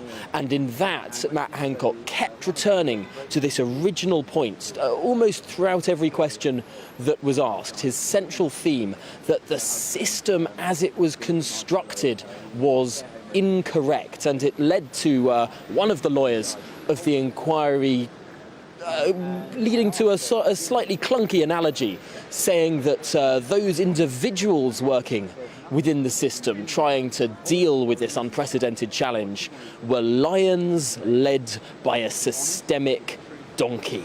And that donkey is not an individual, it's a process, it's a framework. It's the inability of countries to have thought beyond the very limited set of plans that all of these different countries had, and indeed that the United Kingdom was ranked so well at in the run-up to the pandemic. Yeah, and Matt Hancock, we are expecting to leave any minute now, so we will stay on this shot to see him leaving. When he arrived, I think he was accosted by some people, wasn't he, Tom? And then there were a lot of people watching him give evidence. He said he was profoundly sorry, but I don't think that's going to make a huge amount of difference to how they feel. No, clearly a lot of people feel very, very strongly about this. Matt Hancock, of course, was in many ways the face of the pandemic. The millions who tuned into those famous COVID briefings as Matt Hancock stood there along with Boris Johnson, Chris Whitty, Sir Patrick Vallance and all the rest of them, telling us to stay at home. Almost the only thing we could do in those many months was sit and watch those televised briefings. Matt Hancock became an incredibly famous face. And therefore, a lot of the anger that people feel on all sides of debates around COVID is projected upon him. And you can really feel that tension here, actually, outside the inquiry. There are people who are campaigning who are on the sort of anti-lockdown, anti-restrictions side of things. There's also a group calling themselves the People's COVID Inquiry, a more left-wing group campaigning about the NHS here. There are, of course, the group calling themselves COVID Bereaved Families for Justice as well, and a throng of reporters, cameras, long lenses and a media scrum. So yes, there is energy outside this inquiry, and no doubt people ready to say what they think of the former Health Secretary when he steps out of this door in what we can only presume to be a few minutes' time. And also, Tom, that anger even greater, because here was, you know, a Health Secretary forced to quit in June 2021 because he broke his own rules. That is certainly true. Now, that wasn't, of course, a focus of today at the inquiry, because this was all about pre-pandemic preparedness, the sort of plans that were in place and how they could be, therefore, executed. No doubt there will be a greater focus on what happened later on in the pandemic in the other stages of this inquiry. But again, that does feed into the public perception of Matt Hancock, and indeed potentially to some of the arguments around how realistic it was to keep the United Kingdom, or indeed at least England, which Matt Hancock as Health Secretary was responsible for, under these restrictions. How practicable were they if even those setting them failed to follow them? Lots of questions surround that, and of course this is the start of a very long process. Years and years this inquiry is expected to take, without a final conclusion, perhaps for the best part of half a decade. However, there will be interim conclusions along the way through the stages of this inquiry, and that's why what we're hearing at the moment, what we've seen with David Cameron and George Osborne and Chris Whitty and now Matt Hancock, is about that stage, that run-up to the start of the pandemic, everything leading up to March 2020 and how things were prepared. That's been the focus today, but obviously everyone around me now people watching at home, people thinking about who Matt Hancock is as a person, obviously all of that later activity will be at the forefront of their minds too. Well, Tom, for the moment, thank you for that. We'll head back, of course, as we see Matt Hancock emerge and see what those bereaved families are going to say to him. But let's now speak to someone who lost his wife and mother during the pandemic, who attended the hearing actually earlier. Charles Persinger joining us once more. Charles, thank you for your time. I'm just wondering, in the round, what you've made of what you've heard from Matt Hancock. Does it reaffirm what you already thought, or have you actually gleaned more evidence about what is clearly a failure on Matt Hancock's behalf? Well, it's very clear to the bereaved families the incompetence and lack of planning from the government that's showing today.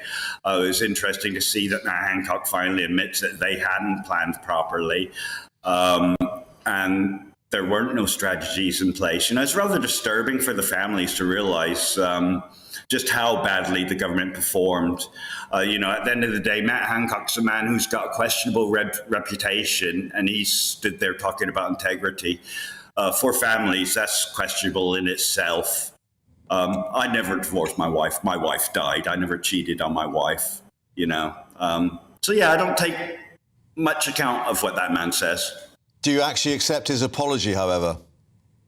No, it's way too late for an apology. That man, you know, he broke rules, the rules he made, his government made. I felt the apology was completely insincere, to be quite honest. 3 years down the road, it's a bit too late to apologise.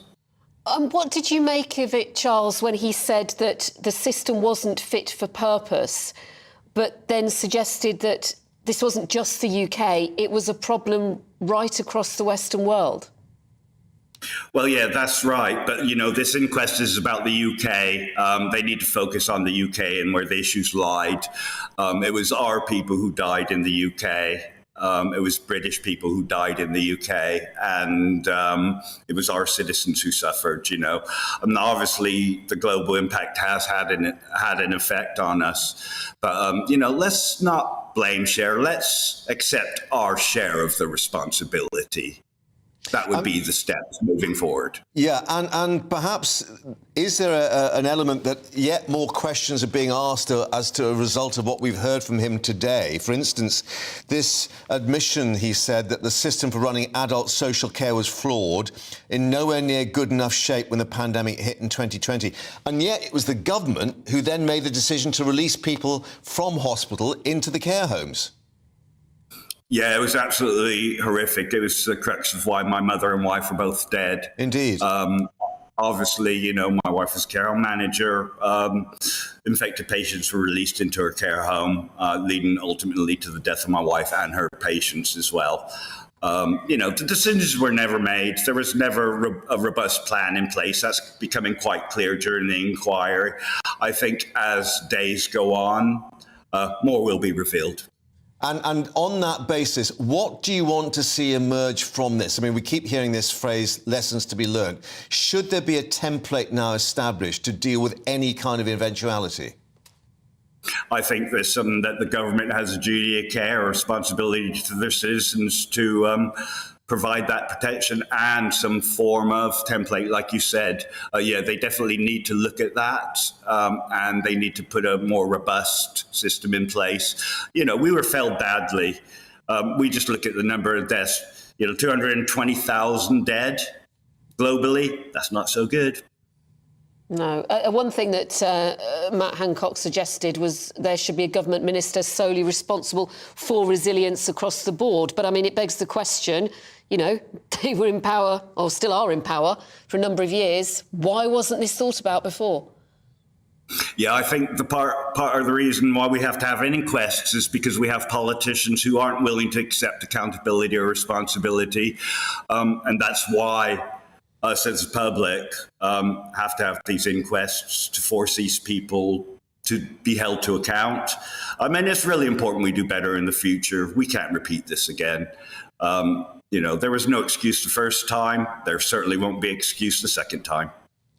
And On that basis, of course, still a continuing debate outside the inquiry about the, as Matt Hancock said, the associated failure to think about countermeasures, mandatory quarantine, shielding, social restrictions, border control, all those things that some critics see as being anti-freedom, if you like.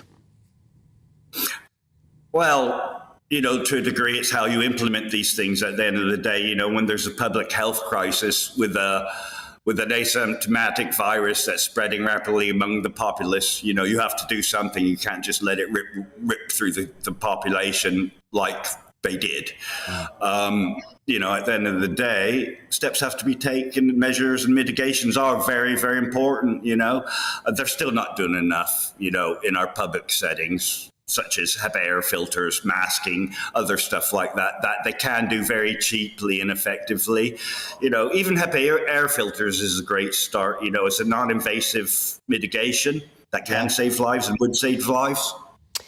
And when you were at the hearing today, weren't you, Charles? I mean, when you saw Matt Hancock, I know there was one widow who confronted him. Did you say anything to him? How did you feel when you clapped eyes on him? I felt numb.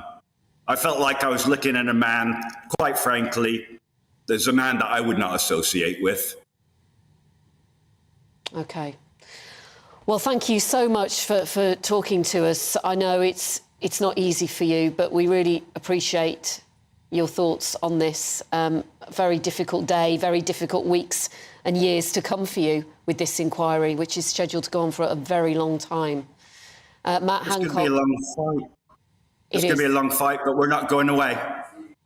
Absolutely. Well, thank you for talking to us. We are just staying with pictures from the inquiry where we were expecting the former Health Secretary to be leaving. He gave some 3 hours of evidence this morning. I think there was a 15-minute break during that time, but 3 hours of evidence where he said that the UK got it very, very wrong in all sorts of ways when it came down to pandemic planning. He also turned to bereaved families, a number of whom were present, and said how profoundly sorry he was. Matt Hancock expected to leave the inquiry. He will be back. This is only the first stage of his evidence today.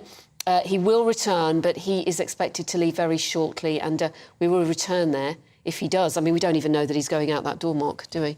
Let's move on to the other breaking news that we've had today. The Royal College of Nursing saying it will continue to put pressure on the government to deliver fair pay for nursing, but it follows the fact that the statutory strike ballot they had held did not reach the 50% legal threshold that was needed. Only 43% taking part, the RCN's General Secretary and Chief Executive Pat Cullen having this to say in an email to members.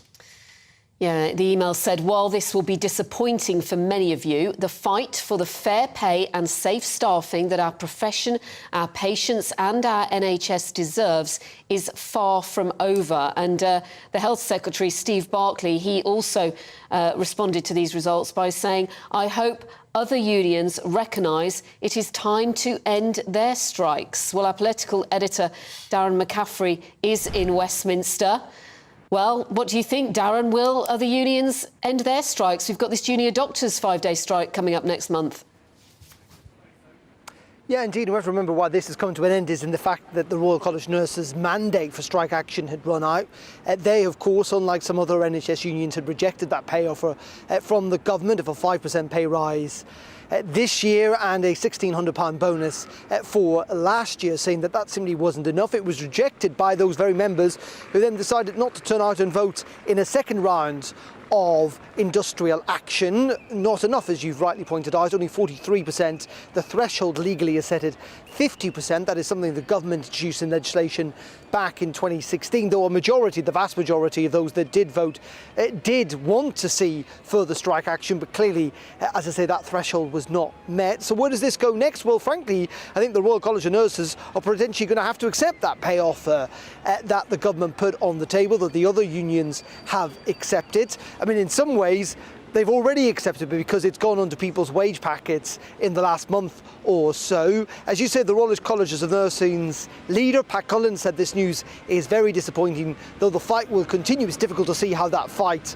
will continue. And clearly this is good news for the government, not least of all because there was an awful lot of public sympathy for nurses, though many will be just disappointed, as I say, by the fact that they may not be seen as large a pay rise as they would like. The government, the Department of Health, saying that they hugely valued the work of nurses, welcome the end of the dispute. But as you say, this is not the end necessarily of all strike action, because junior doctors are due to walk out. They're demanding quite a substantial pay rise. Prime Minister yesterday seemed to suggest that he's not prepared to cave in on that. We've also got other unions, for example, the rail workers still out on strike as well. So industrial action is far from over, though today's news clearly welcome news for the Prime Minister, and he's not had much of that recently. But a telling phrase from the Health Secretary, Steve Barclay: I hope other unions recognise it's time to end their strikes. I mean, will it be that the government is now encouraged in what they may be seen as a, not divide and rule maybe, but just sort of hang tough approach, that maybe if they stick it out, they will win in the end? Yeah, indeed. I think this has been the government's approach throughout. I mean, we have to remember the rail unions have been involved in dispute now for the last year or so. I mean, I think there is a calculation saying that drivers don't get paid or train operators don't get paid when they don't go into work on strike days. I mean, that is not necessarily sustainable for those employees over a prolonged period of time. The election is still probably at least a year away. Do the government think they can sit back and hope that these disputes will come to an end kind of naturally, if you like? Yes, I think that will. Today's announcement will give further credence to that.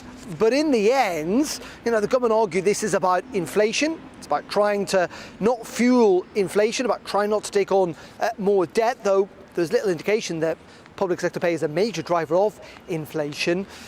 Has this been damaging for the government? It has been, but is this, as I say, a chink of light in what's been a pretty difficult couple of weeks economically for the government? You bet it is. Darren, thanks very much indeed for that. More, of course, reaction as we get it. Also coming up, the latest in the Nicola Bulley inquest. Her family saying they believe her death was accidental. We'll have the latest from outside the coroner's court. Do stay with us. This is the Live Desk on GB News. First and foremost, I'm a GB News fan, and I was before I was working here. Just love the fact that we're asking the questions that a lot of establishment media won't ask. With a bit of a twist, we not only want to inform you, but we want to keep you entertained. It's worth the drive because you get in and the team's all ready and waiting, they're itching to go, and it's a proper little family. GB News is the People's Channel. It's the audience that makes the programme sing. We're giving our viewers and our listeners a voice. I see the thousands of your letters, tweets, emails, you name it, coming in. Britain is broken. How on earth did we get into this mess? But more importantly, how do we get out of it? The establishment had their chance. Now we're here to represent you. It's time for something different. It's time for GB News. I'm very patriotic. I believe in Britain. Our best days lie ahead. Britain's watching. Britain's watching. Join us here on GB News. The People's Channel. Britain's news channel. I'm Andrew Doyle. Join me at 7 o'clock every Sunday night for Free Speech Nation, the show where I tackle the week's biggest stories in politics and current affairs with the help of my two comedian panellists and a variety of special guests. Free Speech Nation, Sunday nights from 7 on GB News, the People's Channel, Britain's news channel. Nightmare commute? Kick it up a gear with me, Patrick Christie's, at drive time, 3 till 6 p.m, Monday to Friday on GB News Radio. You can listen online and on DAB+, on the smart speaker app, and on the GB News app. And if you've got an Alexa, all you have to say is, Alexa, play GB News. We're also on TuneIn and the Radio Player apps. From the school run to rush hour, get revved up with me, Patrick Christie's, on GB News and GB News Radio. What you get for breakfast is something that, if we do our jobs right, you will wake up to news that you didn't know the night before. It's a conversation. It's not just me and Eamon. We want to get to know you, and we want you to get to know us. From 6, it's Breakfast with Eamon and Isabel. Monday to Thursdays on GB News. Britain's news channel. Westminster is going around in ever-decreasing circles, followed by the media. Britain is broken. How on earth did we get into this mess? But more importantly, how do we get out of it. Join me at 7 p.m, Mondays to Thursdays on Farage. Here on GB News, we will have open, rational debate. We've got to work out how Britain moves forward from this. Join us here on GB News, the People's Channel. Britain is watching. Every Sunday from 11, join Michael Portillo. There will be topical discussion, looking at the week before and the week to come. So kick back and relax at 11 a.m. on Sundays on GB News with me, Michael Portillo. GB News, the People's Channel, Britain's news channel.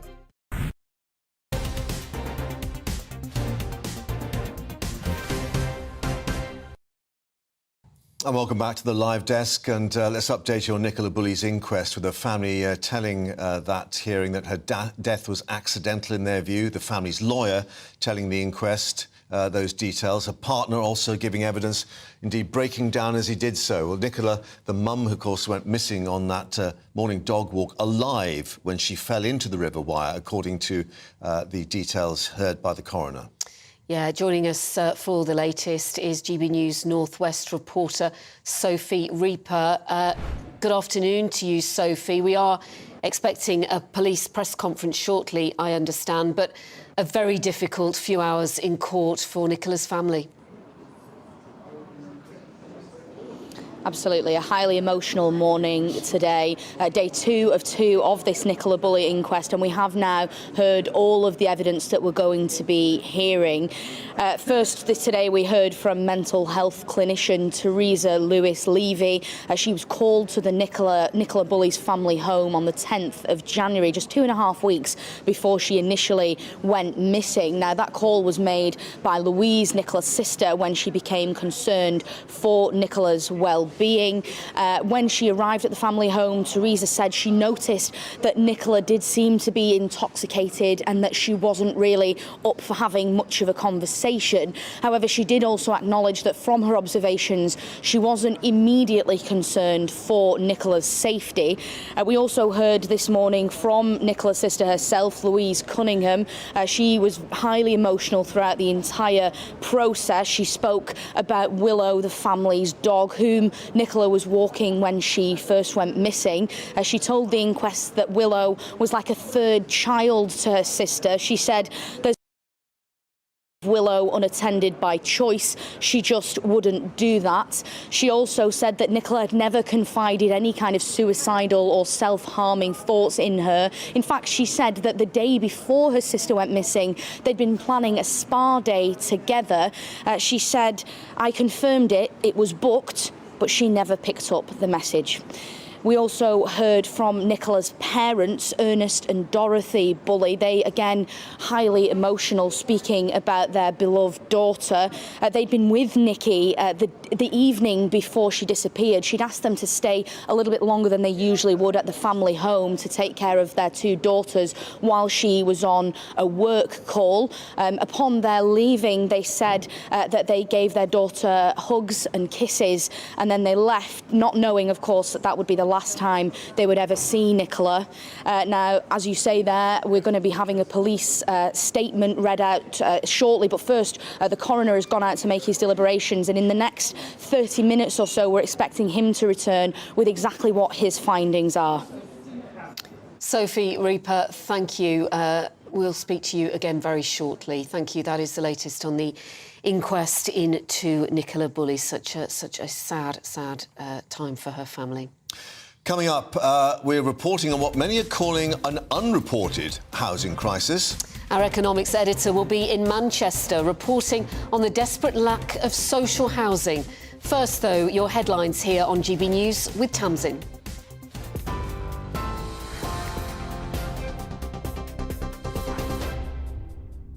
Pip, thank you. Here are the headlines at 1:32. The threat of more strikes by nurses in England has ended after a ballot on further industrial action failed to meet the legal threshold. The Royal College of Nursing says 84% of its members voted to back more strikes, but only 43% took part in the ballot, so it failed to reach the required 50%. The nurses started their industrial action towards the end of 2022 in a bitter dispute over pay. Former Health Secretary Matt Hancock has concluded giving evidence to a COVID inquiry, saying nothing can bring back the people who died, but we must learn that lesson, that we need to take the measures necessary early to stop a future pandemic from killing people. He added the system for running adult social care is flawed and was in nowhere near good enough shape when the pandemic hit in 2020. Mr Hancock revealed the UK came within hours of running out of medicines for intensive care during the pandemic. Nicola Bulley's family believe her death was a tragic accident, their lawyer has told an inquest. Miss Bulley's former GP also spoke, telling the inquest there was nothing in her medical records to suggest she was suicidal. Yesterday, the inquest heard that the mother of two died as a result of drowning. Nicola Bulley disappeared in January whilst walking her dog along the River Wyre in Lancashire. New measures have been announced to tackle the non-consensual sharing of intimate images online. Amendments to the Online Safety Bill will remove the need to prove intent to cause distress, making it easier to charge and convict offenders. You can get more on all of these stories by visiting our website, gbnews.com.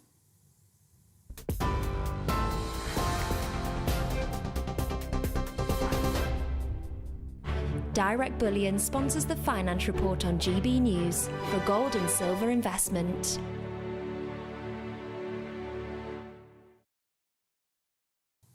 Here's a quick snapshot of today's markets. The pound will buy you $1.2735 and €1.1628. The price of gold is £1,512 and 95 pence per ounce. And the FTSE 100's at 7,435 points. Direct Bullion sponsors the Finance Report on GB News for physical investment. Like all families, we have arguments every now and then, but actually we agree on what the mission of GB News is, and that's the most fundamentally important thing. GB News provides the kind of platform that lets all voices be heard.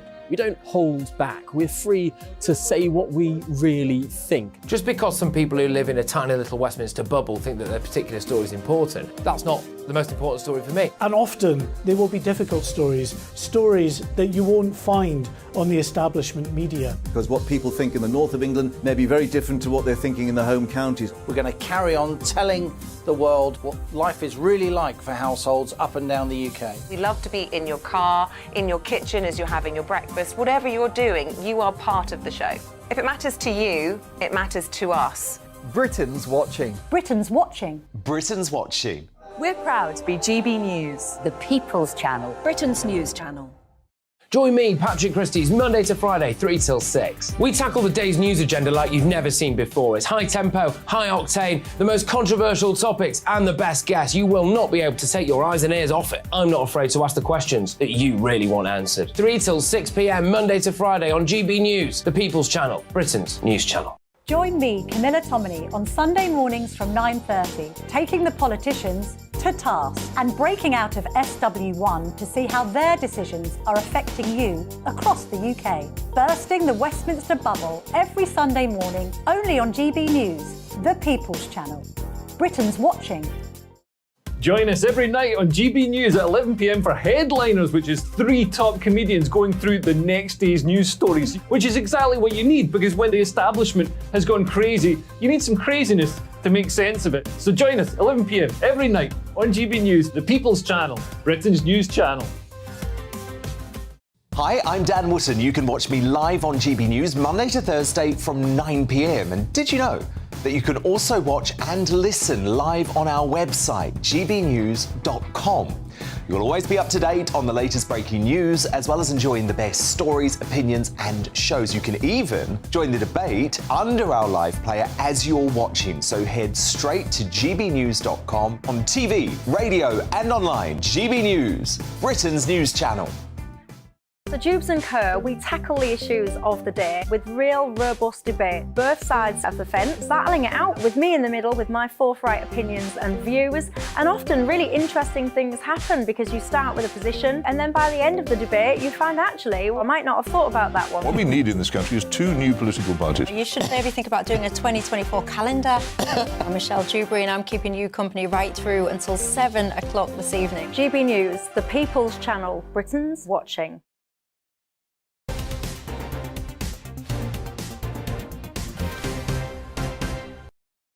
Welcome back to the live desk here on GB News. Well, I needn't tell you that the cost of housing soaring, particularly if you're a mortgage holder. It looks as if the rates from the building societies have crept up again yesterday, of course, after the bank raised the base rate. And, well, it only looks to get worse. Mortgage repayments with rates for home ownership plummeting, rents rising fast. It's never looked worse, perhaps, for first-time buyers in particular. Indeed, and Manchester's Mayor Andy Burnham says the government does not realise the full scale of the housing crisis. Westminster has to wake up to the full scale of the housing crisis. It's only scratching the surface at the moment. When it puts forward policies, it tends to be about home ownership and that kind of thing around first-time buyers. And important as those things are, they do not solve the housing crisis. So the time has come to wake up. We've got to raise standards in existing homes and build truly affordable new ones. Andy Burnham speaking there. Well, Europe's biggest housing festival takes place today in Manchester to try and find some much-needed solutions. Well, let's speak to our economics and business editor, Liam Halligan, who's at that conference in Manchester. And Liam, I guess we're addressing something you've talked about, in particular in terms of housing stock and the type of housing. It's really coming to the fore now. Well, welcome back to Manchester's Exchange Hall, of course, iconic Victorian building linked with Manchester's commercial industrial past. This is Europe's biggest housing sector. I was just talking to Andy Burnham, actually, before I came on air, the Mayor of Manchester, and it's clear point in that clip there, speaking to GB News earlier, that it's not just about home ownership. It's not just about people with mortgages, though lots of people with mortgages are suffering. It's not just about first-time buyers. It's about the 17 to 20% of people who live in social housing, what we sometimes call council housing. That's a key sector. These are often vulnerable households, people at the sharp end of the income spectrum, quite often on benefits. And there are many housing associations represented here. These are the organisations that manage a lot of this social housing stock. And I'm delighted to be joined now by Aileen Evans. Aileen is the Chief Executive of the Grand Union Housing Group. You are a housing association, Aileen. You've been in the housing industry, can I say, 30-odd years? You can. Looking well for it, if I may say so. Now, you and your colleagues at Grand Union Housing Group, you are responsible for tens of thousands of homes, many, many residents across Bedfordshire, Buckinghamshire, Northamptonshire. How do you feel when so much of the media coverage about the housing crisis is all about home ownership rather than people in social housing? Very often people struggle to afford the deposit for a rent, for example, in the private sector, and because of the erosion of properly affordable social housing, the failure to build it, the right to buy, what we see is a whole group of people for whom there are no housing options. The private rented sector doesn't cater for them. The house prices are such that we will never see some of those individuals in home ownership. Actually, what we need to do is properly cater for people to have good lives in good homes by building the amount of social housing we need in order to enable those 17.5 million people who are affected in some way or other by the housing crisis because they're in overcrowded conditions, or, you know, all of those issues. 250,000 people in temporary accommodation, 125,000 of those. And growing all the time. Absolutely. Now, up until the early 80s, this country, we were building 100,000 new social houses, council houses, or flats a year. That dropped off through the 80s, throughout the 2000s, 2010s. We've just been building a couple of thousand a year. We've been getting rid of more council housing than how can we build more council houses? Because the fact that Spending lots and lots of money, 25, 30 billion pounds a year on housing benefit, paying private sector landlords to house social tenants. Yeah, so the National Housing Federation this week called for a national housing strategy. That's a group of housing associations. That's a housing association trade body called for a national housing strategy. And in my view, what that national housing strategy needs to look at is the whole food chain, if you like, of social housing, from how we use land, how we use planning, where are the voices of the unhoused in the planning system, Do you need more central government funding? Oh, goodness What's been me. the pattern of central government funding for council housing in recent years? So there's, well, it has been growing very recently, but there was an immediate drop in 2010 that saw huge from the housing development programme. I know you're very passionate about your job. What do you see every day that drives you to, in your work, to house vulnerable families, to try and speak up for them, to get the resources you need to build housing for people on very low incomes? Yeah, so 49% of our tenants are on incomes of less than £20,000 a year. 22% are on incomes of less than £10,000 a year, and yet only 4% of our tenants are unemployed. National average unemployment is 4%. The working poor. So what we are talking about is people who have health conditions, who are working on really, really low incomes, and a whole range of poverty that is caused by, well, we've got the cost of living crisis, but really high housing costs are driving, grounding poverty. And if the social housing sector and the government can't help those individuals, then I wonder who can. You are the boss at Grand Union Housing Group, one of the biggest housing associations in the country. Well, there you have it, Mark and Pip. It isn't just about mortgages, it isn't just about home ownership, it isn't just about struggling first-time buyers, important as they are. It's also about our social housing sector, the fifth or so of British households subsidised rent, councils of whom are underserved. Back to you. Liam, thanks very much indeed. Our apologies for the break-up, this signal there, but live in Manchester and, of course, a very important element in terms of what it's costing everyone to live, and in particular, of course, the cost of living crisis and the food inflation has prompted many to question whether supermarkets have actually been profiteering from all these increased prices. Yeah, earlier this morning, industry bosses were grilled by MPs on whether they were taking advantage of runaway food inflation. The public will just look at the numbers I've presented to you, and your group profits have gone up from before the COVID pandemic to now, from 1.6 billion to 2.03 billion. That's a bigger number. I'm sure there are lots of reasons underneath it, but essentially you've got more cash in the bank at the end of the day based on your reported accounts. And so the question is, why, given the COVID pandemic, the energy crisis, the increase in cost for your supply, the increased cost to your customers, how can it be possible that you're making hundreds of millions of pounds in additional profit? I would reiterate the point, Mr. Chairman. I'm looking at the numbers. Our adjusted operating profit for the group in 2019 were 2.6, and in 2023 they're 2.6 again. So there may be, I don't know, maybe some discrepancies in what we're comparing, but I need to move on, but just so you know for the record, this is the Tesco PLC annual report and financial statements. Well, food inflation in June reached 14.6%, down from, at least it's down, I guess, from 15.4% in May. Whilst this is a slight fall, food prices remain one of the key reasons why our overall inflation remains persistently high. Well, in addition to this, a survey now from Which has also showed that the rising cost of that weekly food shop is worsening the mental health of 25% of those that they spoke to, preventing them too from eating healthier foods. Well, let's speak now to our East Midlands reporter, Will Hollis, who joins us from Nottingham, who's been out and about on the streets there. And I guess that's the issue, Will. It's not just hitting people in the pocket, it's the price they're paying in their well-being as well. Yes, well, quite the grilling as we just saw there. No barbecue in sight, but those bosses from the top supermarkets, Tesco, Morrison's, Asda, and of course Sainsbury's, taking questions on a whole number of things, from that cross-party of MPs in the committee, the Business and Trade Committee there. They were asked questions that focused mainly on why profits were so high, but they were also asked things about whether employees were using food banks or the price of fuel at their pumps. One thing that stood out to a lot of people is they were asked about price caps. Would they ever consider capping food prices for things like baby formula? And every single one of those bosses said no, and they think that the way they're doing it right now is fine.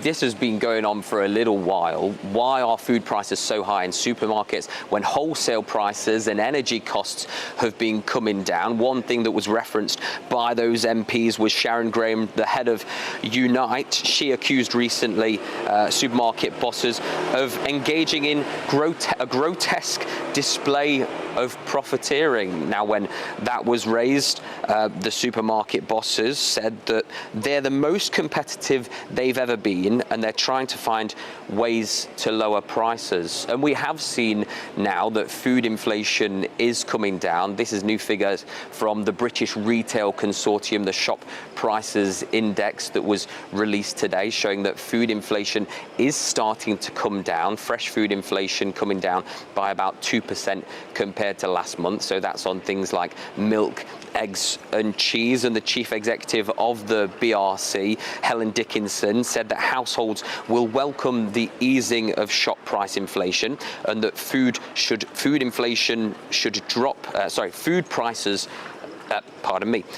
prices should drop into Food inflation should drop into single digits later this year. She said, though, that the government should not hamper progress with new policies. But elsewhere in the comparison site Trolley, they have reflected on where prices were last year. The price of eggs still up 19%, sugar 19%, but baked beans, Mark and Pip, 22% up compared to where they were last year. I don't always carry a tin of baked beans in my pocket, but up 22% on where they were last year. So food inflation, of course, is about how quickly prices rise. You won't necessarily see prices drop incredibly quickly, but what we are seeing an increase, as you've said, is an increase in mental health problems. People are saying that 1 in 4 of them referenced in this Which article say that they've been struggling with worsened mental health and problems with sleeping, because, as you say, it isn't just about how much money you've got,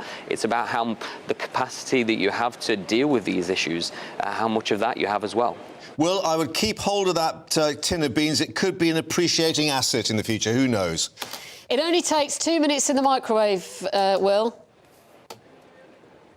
Very healthy, allegedly. Yeah, 2 minutes in the microwave, but I prefer spaghetti, to be honest. OK, for spot. Is that on our inflation list? And I'm not sure we've got spaghetti hoops on that particular list anyway.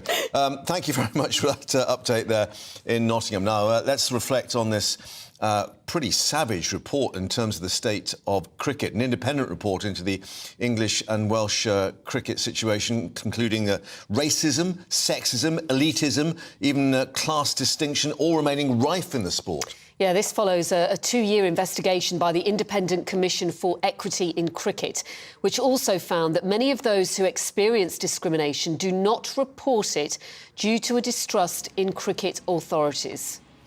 Well, I'm very glad to say we're joined now by former England international, Monty Panesar, who can join us. Thank you, Monty, for your time. I mean, does the report itself chime with what you experienced in the game? Well, I think I was very fortunate, from a young age. I had, the likes of John Embry, Nick Cook. They were spin bowling coaches at Northampton, and they kind of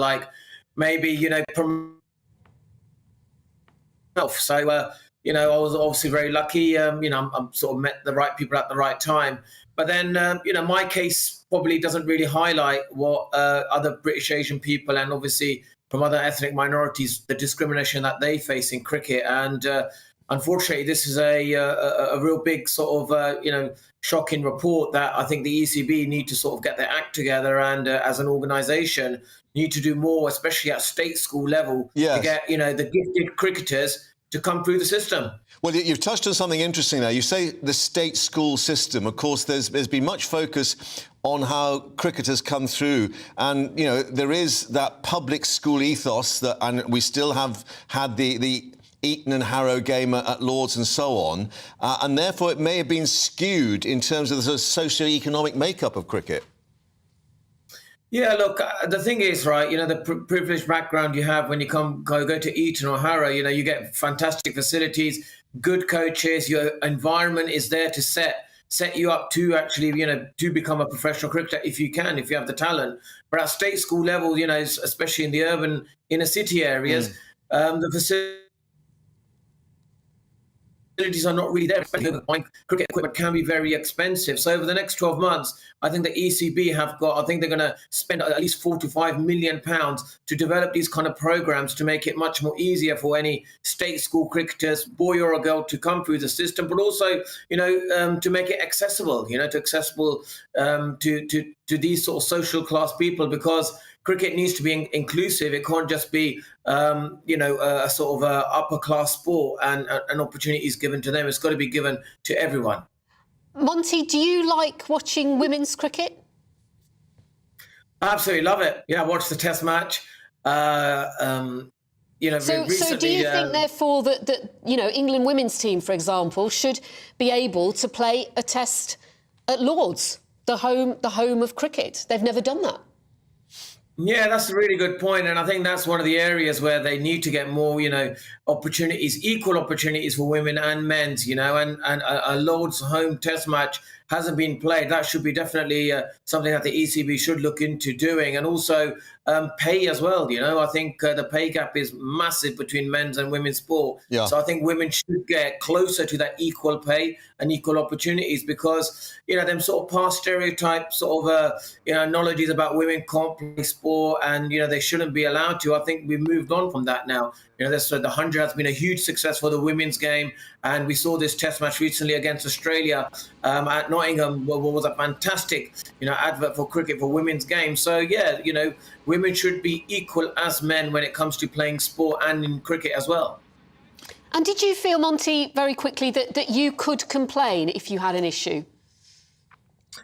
Yeah, look, I was with some great coaches at Northants, Essex and Sussex, and even in the, you know, England side. And often when you're like, let's say I was one of the key players in all of them sort of games, you end up becoming one of the senior players. You're part of like team meetings, part of strategies. So, you know, I never kind of like felt like I was an outsider. I always felt like, right, you know, we need Monty to win the game here for England. We need him to win a few games for the county cricket that he's playing. So I was obviously very lucky, privileged that my skill level as a left-arm spinner was very good. And that was because Paul Taylor, you know, he actually told me to become a left-arm spinner. After that, obviously, you know, I ended up playing for England. So, you know, there's a lot of cricketers out there who don't, you know, get the same opportunity as me, or maybe not be as talented or, you know, natural sort of cricketers, and they're the ones where I think, you know, you got to somehow work a way of keep them in the game, or feel like they're, you know, they're welcome to play cricket and become a professional cricketer if they want to. So yeah, there is a lot of work to be done by the ECB, not to just have exceptional talent from the British, Asian or the ethnic minorities to play professional cricket, but trying to get some of the other sort of, you know, less gifted cricketers to see if they can become professional cricketers. Monty, thank you very much indeed for your time. And let's just hope everyone is on their best behaviour on the crease there at Lord's, and no sledging, bringing the game into disrepute, of course. Monty, it starts tomorrow. Indeed. Monty Panesar joining us here on GB News. Thanks very much indeed. Coming up in this next hour, we'll be reflecting what Matt Hancock has told the COVID inquiry. How did the government get it so wrong? Yes, we will have that and more from the Nicola Bulley inquest. Do stay with us on the live desk on GB News. I joined GB News because I was sick and tired of not hearing my views being represented, not just mine, but so many people that I knew and spoke to. I just couldn't get my voice out there. I couldn't say anything. I couldn't do anything. Whatever the narrative was, I kind of had to follow it. GB News is there to provide a voice for those who have been ignored by the establishment media. We think different things, we've got a different style. GB News is here to be optimistic and positive about the future. It's real kind of dynamic and flowing, with the audience very much at the heart of it. bit like a big family. Here at GB News, we talk about the things that matter to you. Hearing the voices from right across our towns and cities, especially our towns. All sides of the argument represented with a heavy dose of opinion. We're on a mission here to make a difference. And the GB News family really is here for you, and whatever time of day you can watch or listen. Britain's watching. Britain's watching. We're proud to be GB News, The People's Channel. Britain's news channel. Monday to Thursday, 9 p.m. till 11 p.m. Join me, Dan Wootton. I'll bring you the sharpest takes and hottest debates. Do you not believe in prisons? I don't believe in prisons. I'm completely stunned. I guarantee you there'll be no spin, no bias, no censorship. I actually was personally quite offended by it. And no reason to go to bed. So I guess they've always been quite woke. That's Dan Wootton tonight on TV, radio and online. Monday to Thursday from 9 p.m. till 11 p.m. on GB News. The People's Channel, Britain's news channel. You've probably seen politicians interviewed 1,000 times, but we do it differently. We find out who they really are, we don't shout, we chat, and hopefully we bring a bit of light, not just heat. Did you know Kate Moss? Apparently. Do you have a pair of jeans or a pair of jeans? No, of course I don't. What would I do with them? My friends are like, oh my God, what's she doing now? Join me every Sunday at 6 for Gloria Meets, only on GB News, the People's Channel, Britain's news channel. Weeknights on GB News from 6 p.m. You'll always get drama. Please stop, Michelle. I know, yeah. Please stop. Should I just shut up? Romance. You like me, I like you. There you go. There you are. Well, don't tell anybody. Adventure. Etc. That's the whole point, but And action. Sergeant, the big green, my superstar panel, they're already at it. They're fighting. It's going to be quite a show.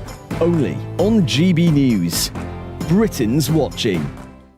In a world of dull and predictable radio and TV shows.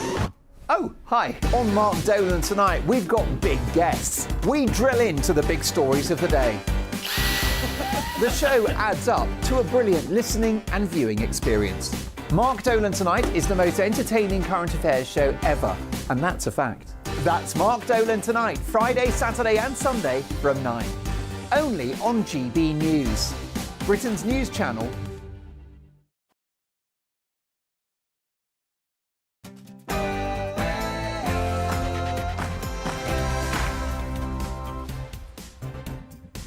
I am profoundly sorry. The former Health Secretary, Matt Hancock, addresses bereaved COVID families directly while giving evidence to the pandemic inquiry and admits the government's plans to protect care homes were terrible. The family of Nicola Bulley tells an inquest that they are confident her death was an accident. The coroner, expected to give his findings shortly, will have those as soon as he makes those comments. The supermarket big cheeses are grilled over food prices. MPs demand to know why their profits seem to be going up and up. The supermarkets hit back, saying competition between them has never been so fierce. We'll be in Nottingham to find out whether their customers believe them.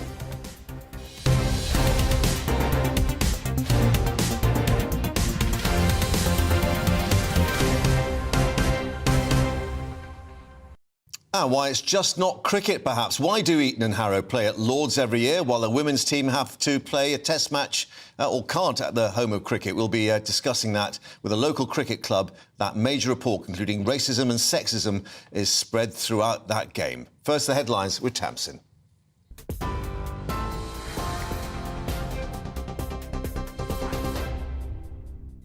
Mark, thanks very much and good afternoon from the GB newsroom at 2:01. The threat of more strikes by nurses in England has ended after a ballot on further industrial action failed to meet the legal threshold.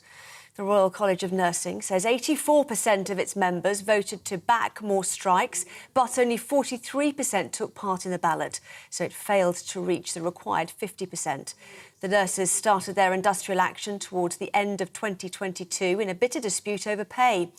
Health Minister Maria Coalfield says nurses agreed to a good pay deal. Welcome the fact that that we did reach an agreement. That pay rise is going to be landing now in over 1 million NHS workers' pay packets this month, and that will make a real difference to them. So we welcome the news today that strike action is on hold for nurses. Former Health Secretary Matt Hancock has finished giving evidence to the COVID inquiry.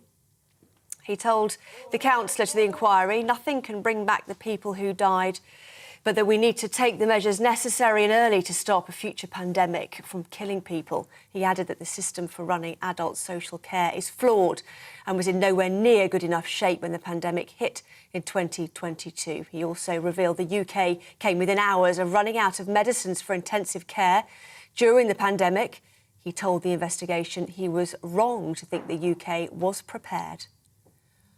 The UK was one of the best placed countries in the world for responding to a pandemic, and indeed in some areas categorised by the World Health Organization as the best placed in the world. And you can understand that when you're assured by the leading global authority that the UK is the best prepared in the world, that is quite a significant reassurance. That turned out to be wrong.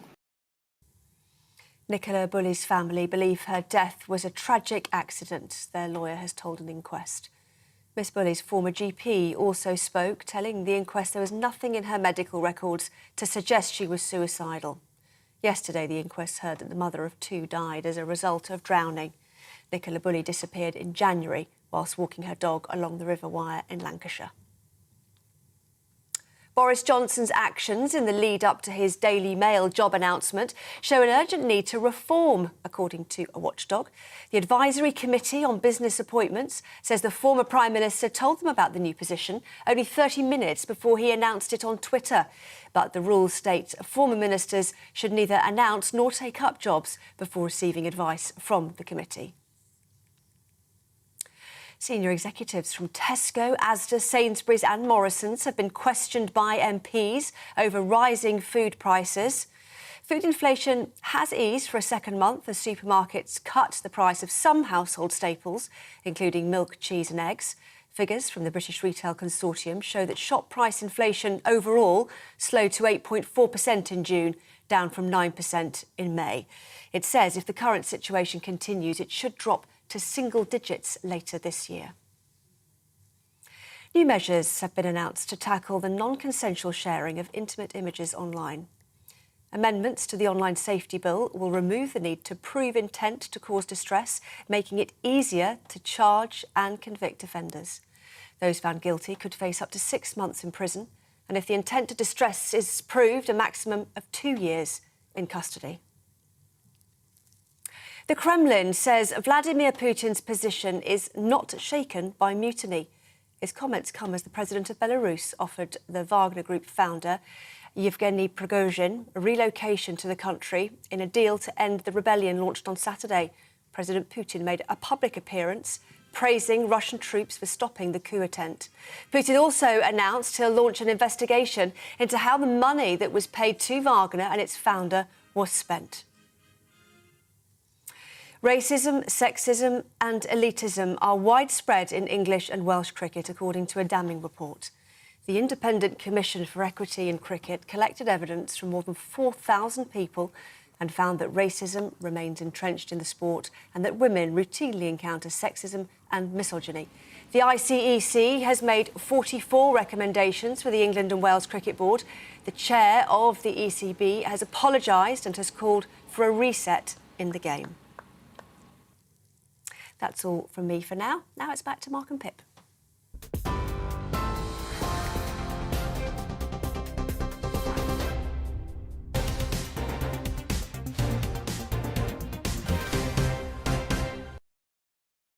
Tamsin, thanks very much and welcome back to the live desk. Let's update you on something we're getting from the Marine Accident Investigation Branch that was looking at the deaths of those two young swimmers off Bournemouth Pier. You may remember that Joe Abbas, who was 17, and Suna Khan, who was just 12, drowned. 8 others treated by paramedics after they were caught in what was feared to be a riptide next to the pier at the Dorset Seaside Resort. Now, Dorset police had impounded a boat, the pleasure cruiser Dorset Belle, you may remember, at its berth at Poole Harbour nearby after that incident. But the investigation branch has now said that having conducted a thorough preliminary assessment of the circumstances, it's decided no formal investigation will be launched.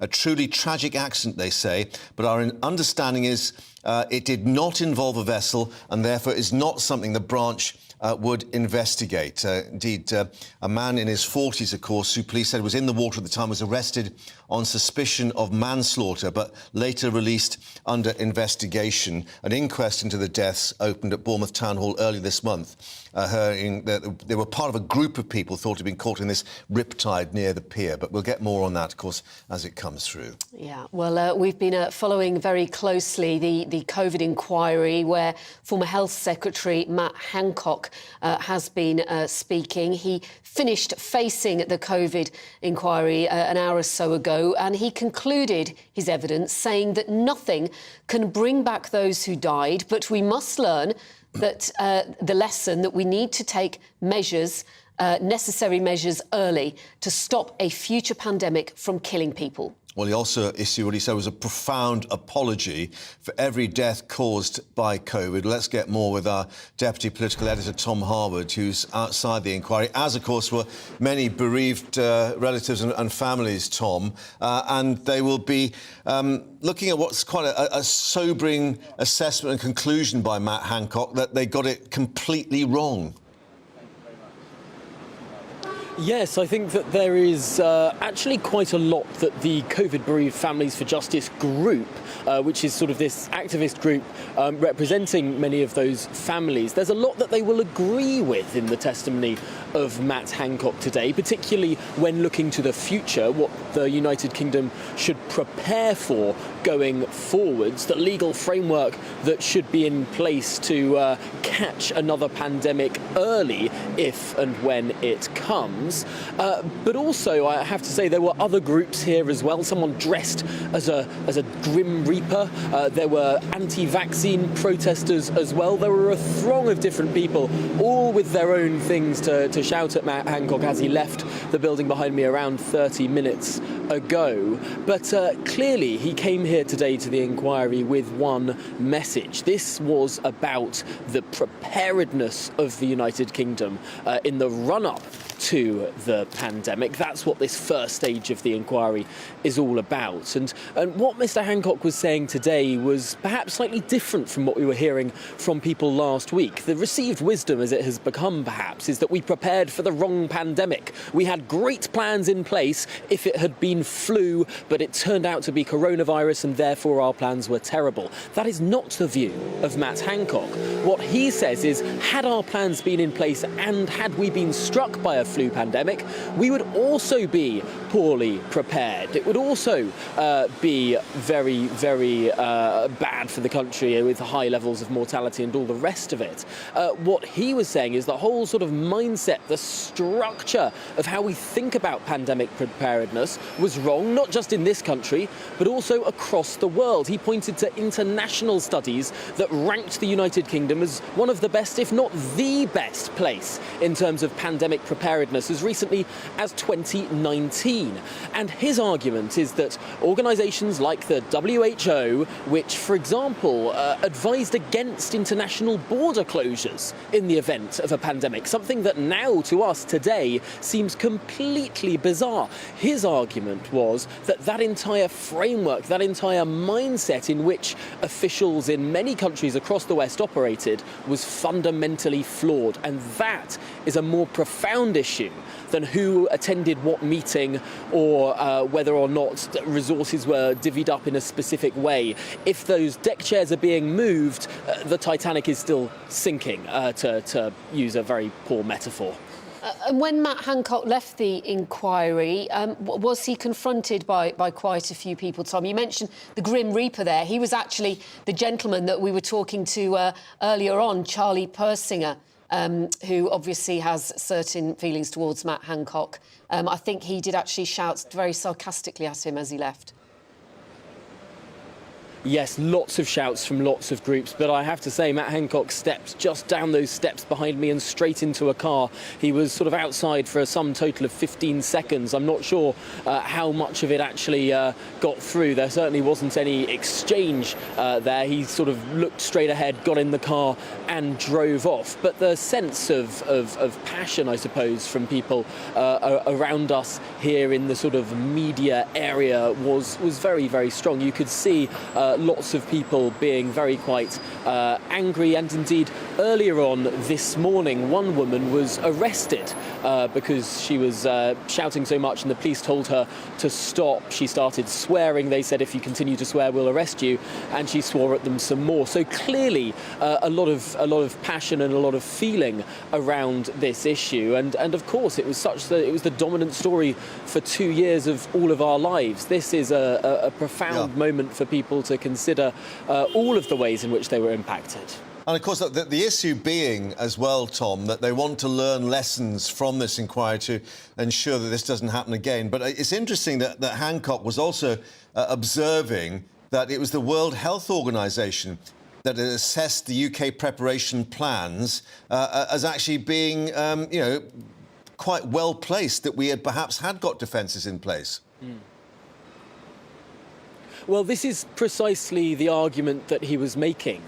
Not that we could have done things better or differently within this framework, but that the entire framework, the way we looked at these things, was completely wrong. One of the reasons why the WHO ranked the United Kingdom as very strong on pandemic preparedness is because we'd accepted their recommendations to not close our borders if there was an international pandemic, which now seems like a completely ridiculous position, but this was what was recommended by the WHO. So it gets back to that original point that back in 2019, when there was an international study ranking all of these different countries' preparedness, and the United Kingdom came top.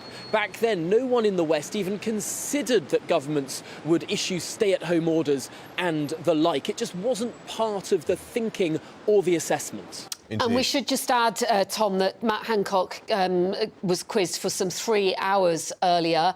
He has left, but he will be back at this inquiry. He will. This is only stage one of a very, very long inquiry. Today, the questions were all focused on that question of preparedness, what happened in the run-up to the pandemic. Now, there will be other sections on later dates, stretching on for years, as this inquiry will, in terms of what went on later on, throughout and during the pandemic. Now, Tom Harwood, thank you.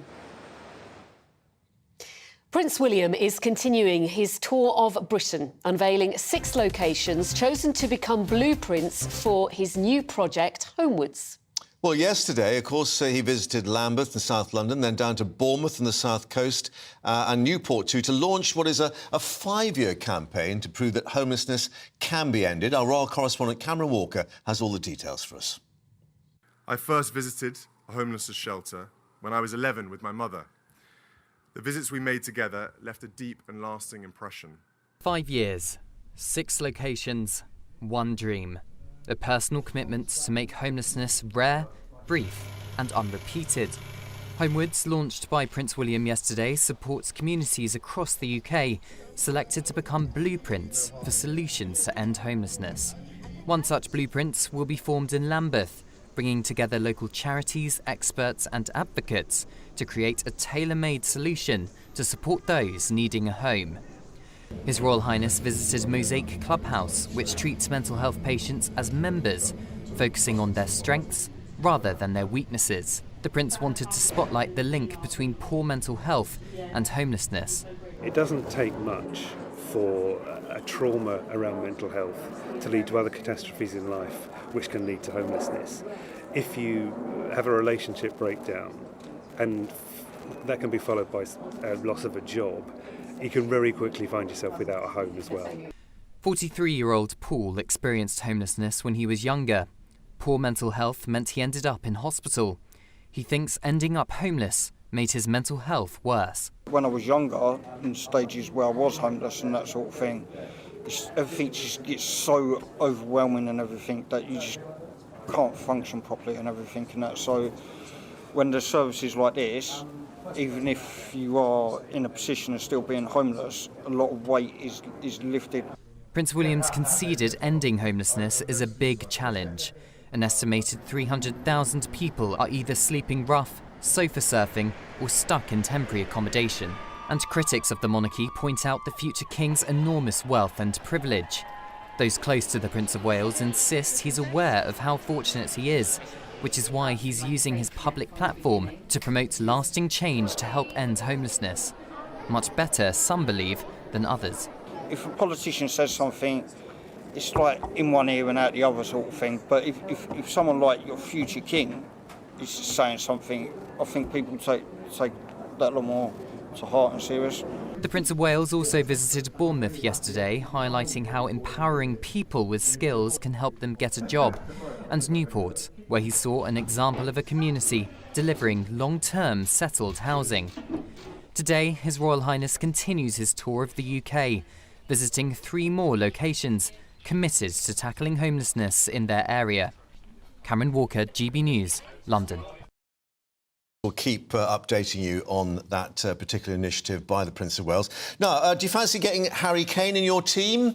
You might need some deep pockets. Yeah, a lot of money. Just to remind you, reports this morning that Bayern Munich were considering a €70 million bid for him, plus add-ons, no less, whatever they may be, for the England captain. Spurs have just issued a statement. They have no intention of selling Harry Kane this summer, which is interesting in terms of the language. Club's record goal scorer, of course, final 12 months of the contract. Reports, of course, that Spurs had not received an official offer, but certainly that it was being suggested that that might have been coming through fairly soon. Kane, of course, would move beyond Jimmy Greaves' tally, or has moved beyond Jimmy Greaves' tally of 266 goals for Spurs, which has stood since 1970. So a real talisman, of course, for the team. Yeah, well, Spurs fans will be very happy at that news. For now. But what will the new contract be? Discussions between Spurs and Kane's camp over a new contract set to be pushed back, with the club yet to appoint a director of football. So that may add to the complications on it. But we'll keep you updated as we get more on that. Do stay with us here on the live desk at GB News. We will be live in Moscow for the latest on Vladimir Putin's attempt to shore up his position. Stay with us. Good afternoon. Alex Deegan here with your latest weather update from the Met Office for GB News. Lots of clouds around today. Outbreaks of rain across a good chunk of the country, but not much in the south. Staying largely dry here as high pressure tries to hold on, but it's not winning out. This low pressure system is dominating, and these weather fronts have been bringing the thickening cloud and the outbreaks of rain for many through the day. And that will continue well into the evening over much of Scotland, northern England as well. It may turn a bit drier over North Wales and for a time across Northern Ireland. Not much rain in the south, but staying pretty cloudy. And even further north, that rain tends to head out into the North Sea, so most places become dry overnight. It's quite warm, quite humid, quite misty and murky around the coast. Temperatures staying up at 16 or 17 degrees Celsius, so it won't be a chilly start to Wednesday. Mostly cloudy, but mostly dry start. Some rain and drizzle over the mountains of Wales, the hills of northern England, southern Scotland. But there is more rain to come, initially into Northern Ireland, then spreading into parts of southern Scotland. Some brighter colours there, some heavier bursts of rain likely. 1 or 2 showers breaking out across England and Wales, but much of the south and east of England staying dry. Really quite warm and humid, quite a sticky feel, even though it won't be particularly sunny. Temperatures getting up to 25, maybe 26 Celsius.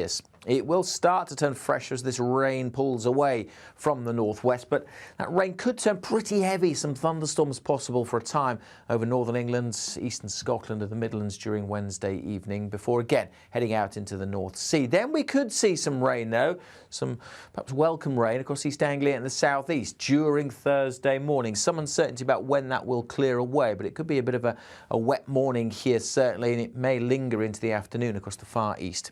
Elsewhere, most places on Thursday, a bright kind of day with just a sprinkling of showers and a much fresher feel. That humidity will drop once more, with temperatures back in the high teens, low 20s. First and foremost, I am a GB News fan, and I was before I was working here. Just love the fact that we're asking the questions that a lot of establishment media won't ask. With a bit of a twist, we not only want to inform you, but we want to keep you entertained. It's worth the drive because you get in and the team's all ready and waiting, they're itching to go, and it's a proper little family. GB News is the people's channel. It's the audience that makes the programme sing. We're giving our viewers and our listeners a voice. I see the thousands of your letters, tweets, emails, you name it, coming in. Britain is broken, How on earth did we get into this mess? But more importantly, how do we get out of it? The establishment had their chance. Now we're here to represent you. It's time for something different. It's time for GB News. I'm very patriotic. I believe in Britain. Our best days lie ahead. Britain's watching. Britain's watching. Join us here on GB News. The People's Channel. Britain's news channel. I'm Andrew Doyle. Join me at 7 o'clock every Sunday night for Free Speech Nation, the show where I tackle the week's biggest stories in politics and current affairs with the help of my 2 comedian panellists and a variety of special guests. Free Speech Nation, Sunday nights from 7 on GB News, the People's Channel, Britain's news channel. Nightmare commute. Kick it up a gear with me, Patrick Christie's, at drive time, 3 till 6 p.m, Monday to Friday on GB News Radio. You can listen online and on DAB+, on the smart speaker app and on the GB News app.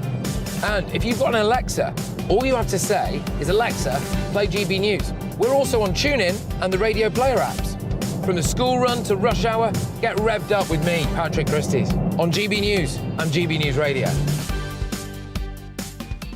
What you get for breakfast is something that, if we do our jobs right, you will wake up to news that you didn't know the night before. It's a conversation. It's not just me and Eamon. We want to get to know you, and we want you to get to know us. From 6, it's Breakfast with Eamon and Isabel. Monday to Thursdays on GB News, Britain's news channel. Westminster is going around in ever-decreasing circles, followed by the media. Britain is broken. How on earth did we get into this mess? But more importantly, how do we get out of it? Join me at 7 p.m, Mondays to Thursdays on Farage, here on GB News. We will have open, rational debate.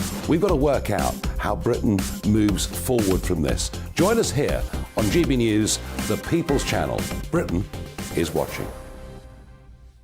Every Sunday from 11, join Michael Portillo. There will be topical discussion, looking at the week before and the week to come. So kick back and relax at 11 a.m. on Sundays on GB News with me, Michael Portillo. GB News, the People's Channel, Britain's news channel.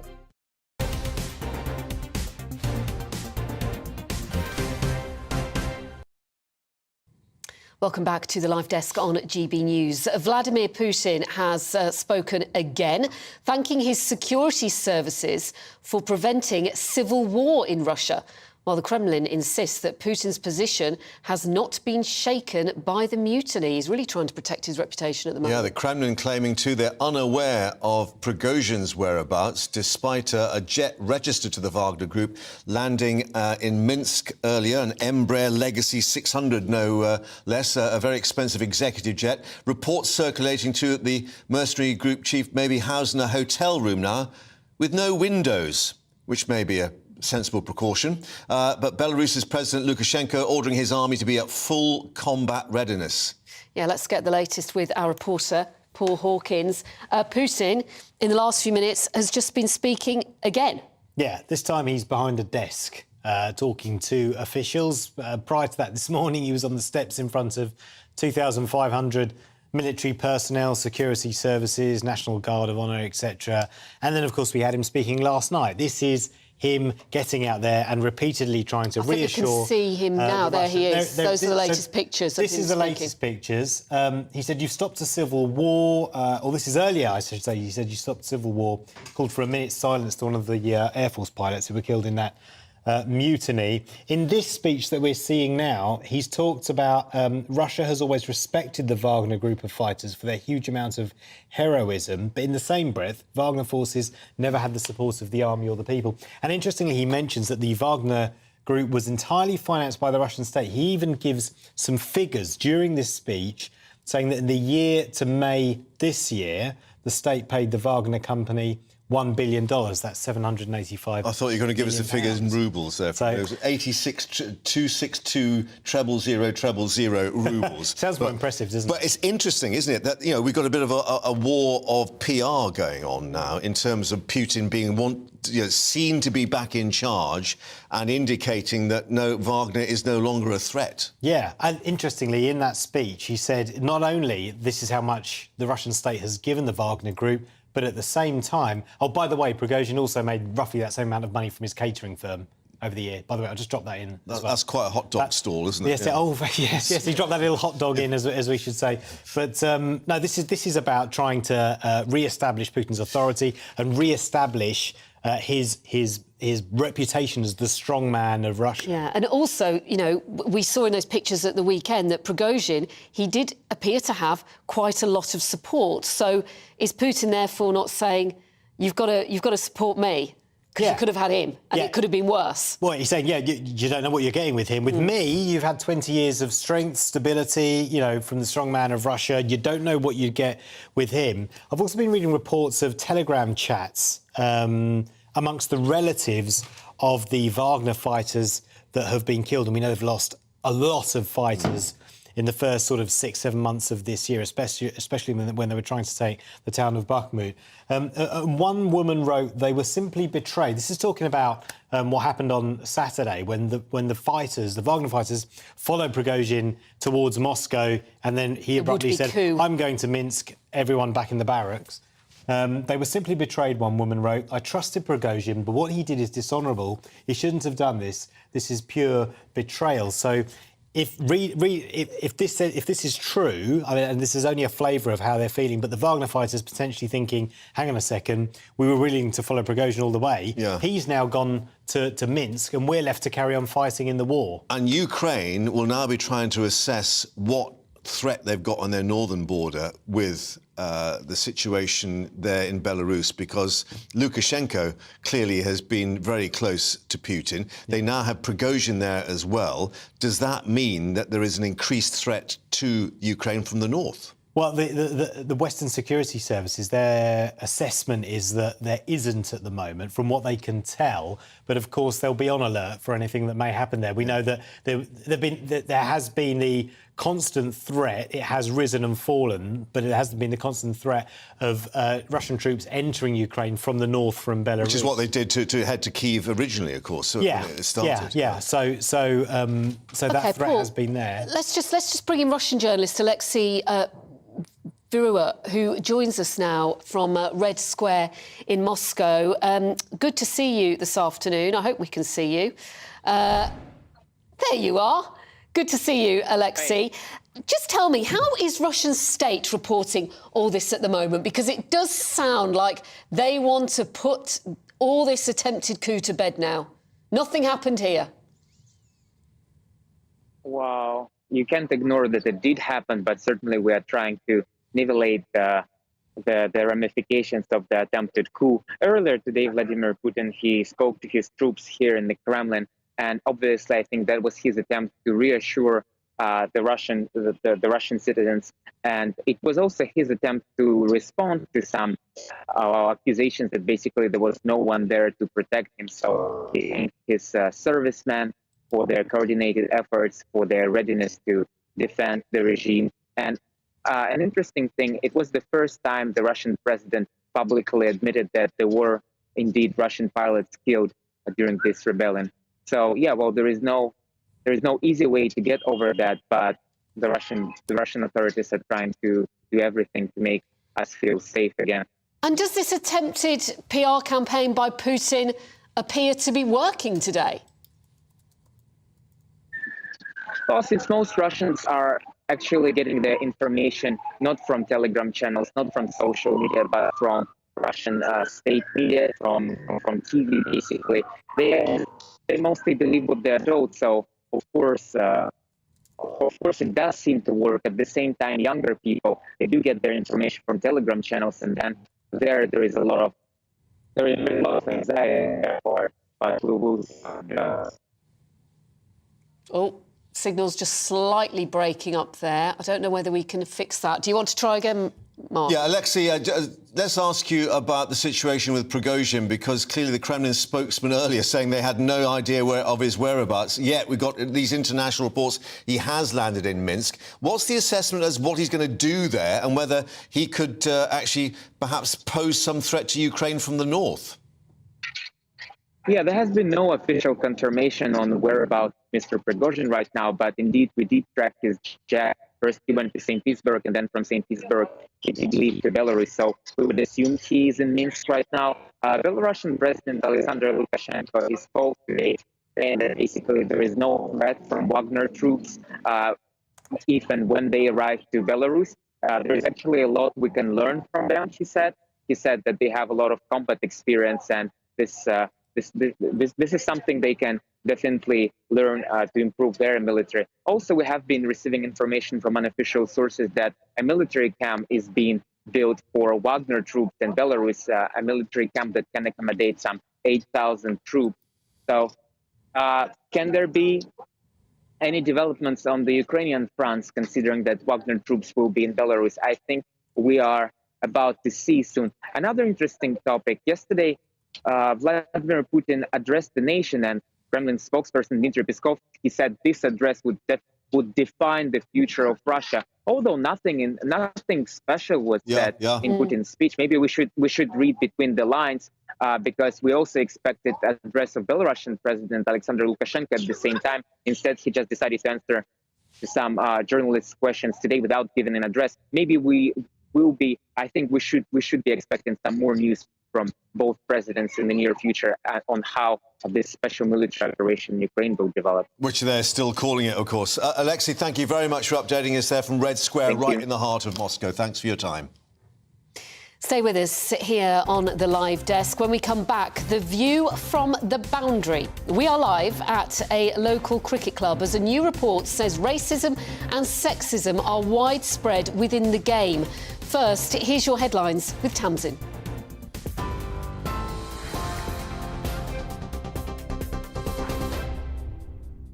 Pip, thank you. Here are the headlines at 2:33. The threat of more strikes by nurses in England has ended after a ballot on further industrial action failed to meet the legal threshold.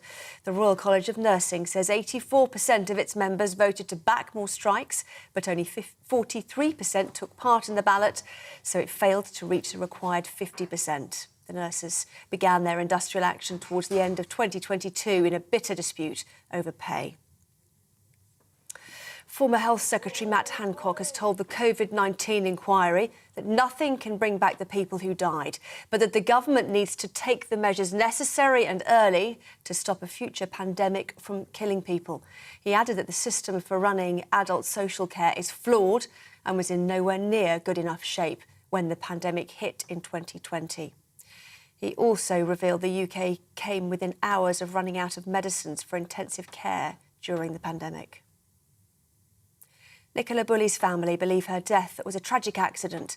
Their lawyer has told an inquest. Miss Bulley's partner has also given evidence, saying she was looking forward to the future despite a blip last month. On Monday, the inquest heard that the mother of two died as a result of drowning. Nicola Bulley disappeared in January whilst walking her dog along the River Wye in Lancashire. Boris Johnson's actions in the lead-up to his Daily Mail job announcement show an urgent need to reform. According to a watchdog, the Advisory Committee on Business Appointments says the former Prime Minister told them about the new position only 30 minutes before he announced it on Twitter. But the rules state former ministers should neither announce nor take up jobs before receiving advice from the committee. Well, you can get more on all of those stories by visiting our website, gbnews.com.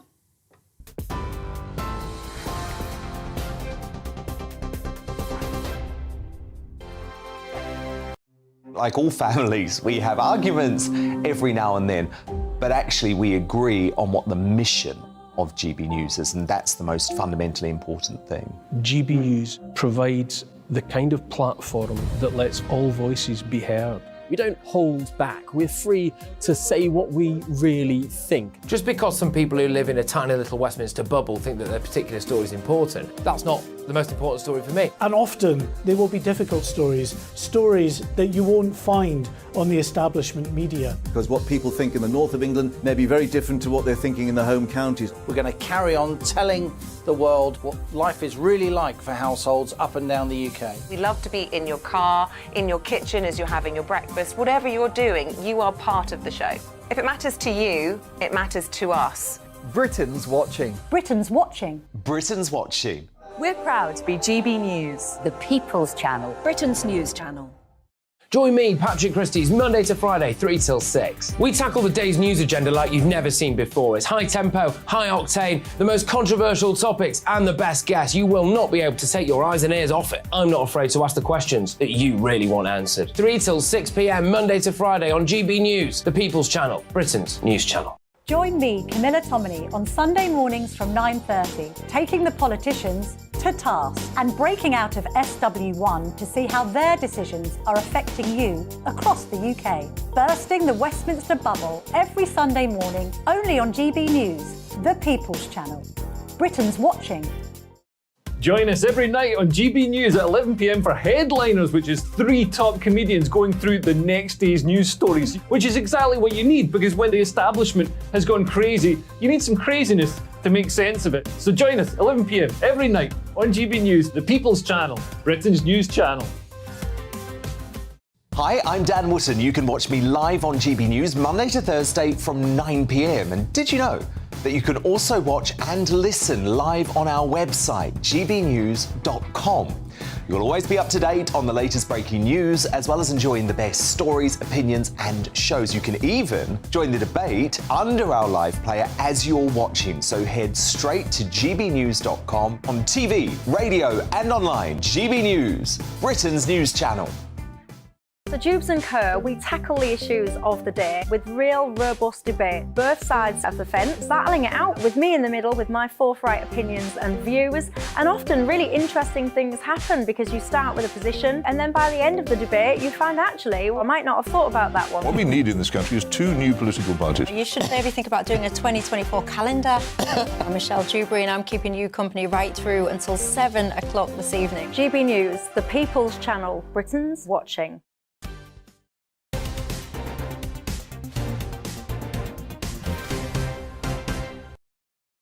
Well, welcome back to the live desk. Now, let's bring you more on this coruscating report that's concluded that racism, sexism, elitism, even class distinctions have been rife in English and Welsh cricket. Yes, in fact, so bad that it's driven the England captain Ben Stokes to issue an apology and say he's deeply sorry for the victims of cricket discrimination. All this follows a 2-year investigation. Well, let's talk to GB News London reporter Lisa Hartle. She is at Hoddesdon Cricket Club for us this afternoon. Lisa, what's been the reaction to the report there then? Hello, yes. Well, I've actually moved location. I was at Hoddesdon earlier and now I've switched over to Broxbourne. So, well, as you heard, that the report took 2 years to investigate. 4,000 respondents gave evidence, and some of the findings from the report were structural and institutional racism still exist in the game. Women are treated as subordinate to men, and that there's elitism and classism still in the game. And as you say, the England cricket captain, Ben Stokes, he spoke earlier, giving his reaction to the report, and we've got a clip from him now. We must go further and be more inclusive and diverse, because the game I love and the millions worldwide love should be enjoyed without fear of discrimination or judgment, whether that be due to your upbringing, race or gender. As I said earlier, everyone has a different story to tell. I am Ben Stokes, born in New Zealand, a state-educated pupil who dropped out of school at 16 with 1 GCSE in PE. I needed help with the spelling and grammar in this speech, and I am currently sitting here as the England men's Test captain. It is clear there is so much more the game has to do, and as players, we really want to be a part of that to ensure that this is truly a sport for everyone.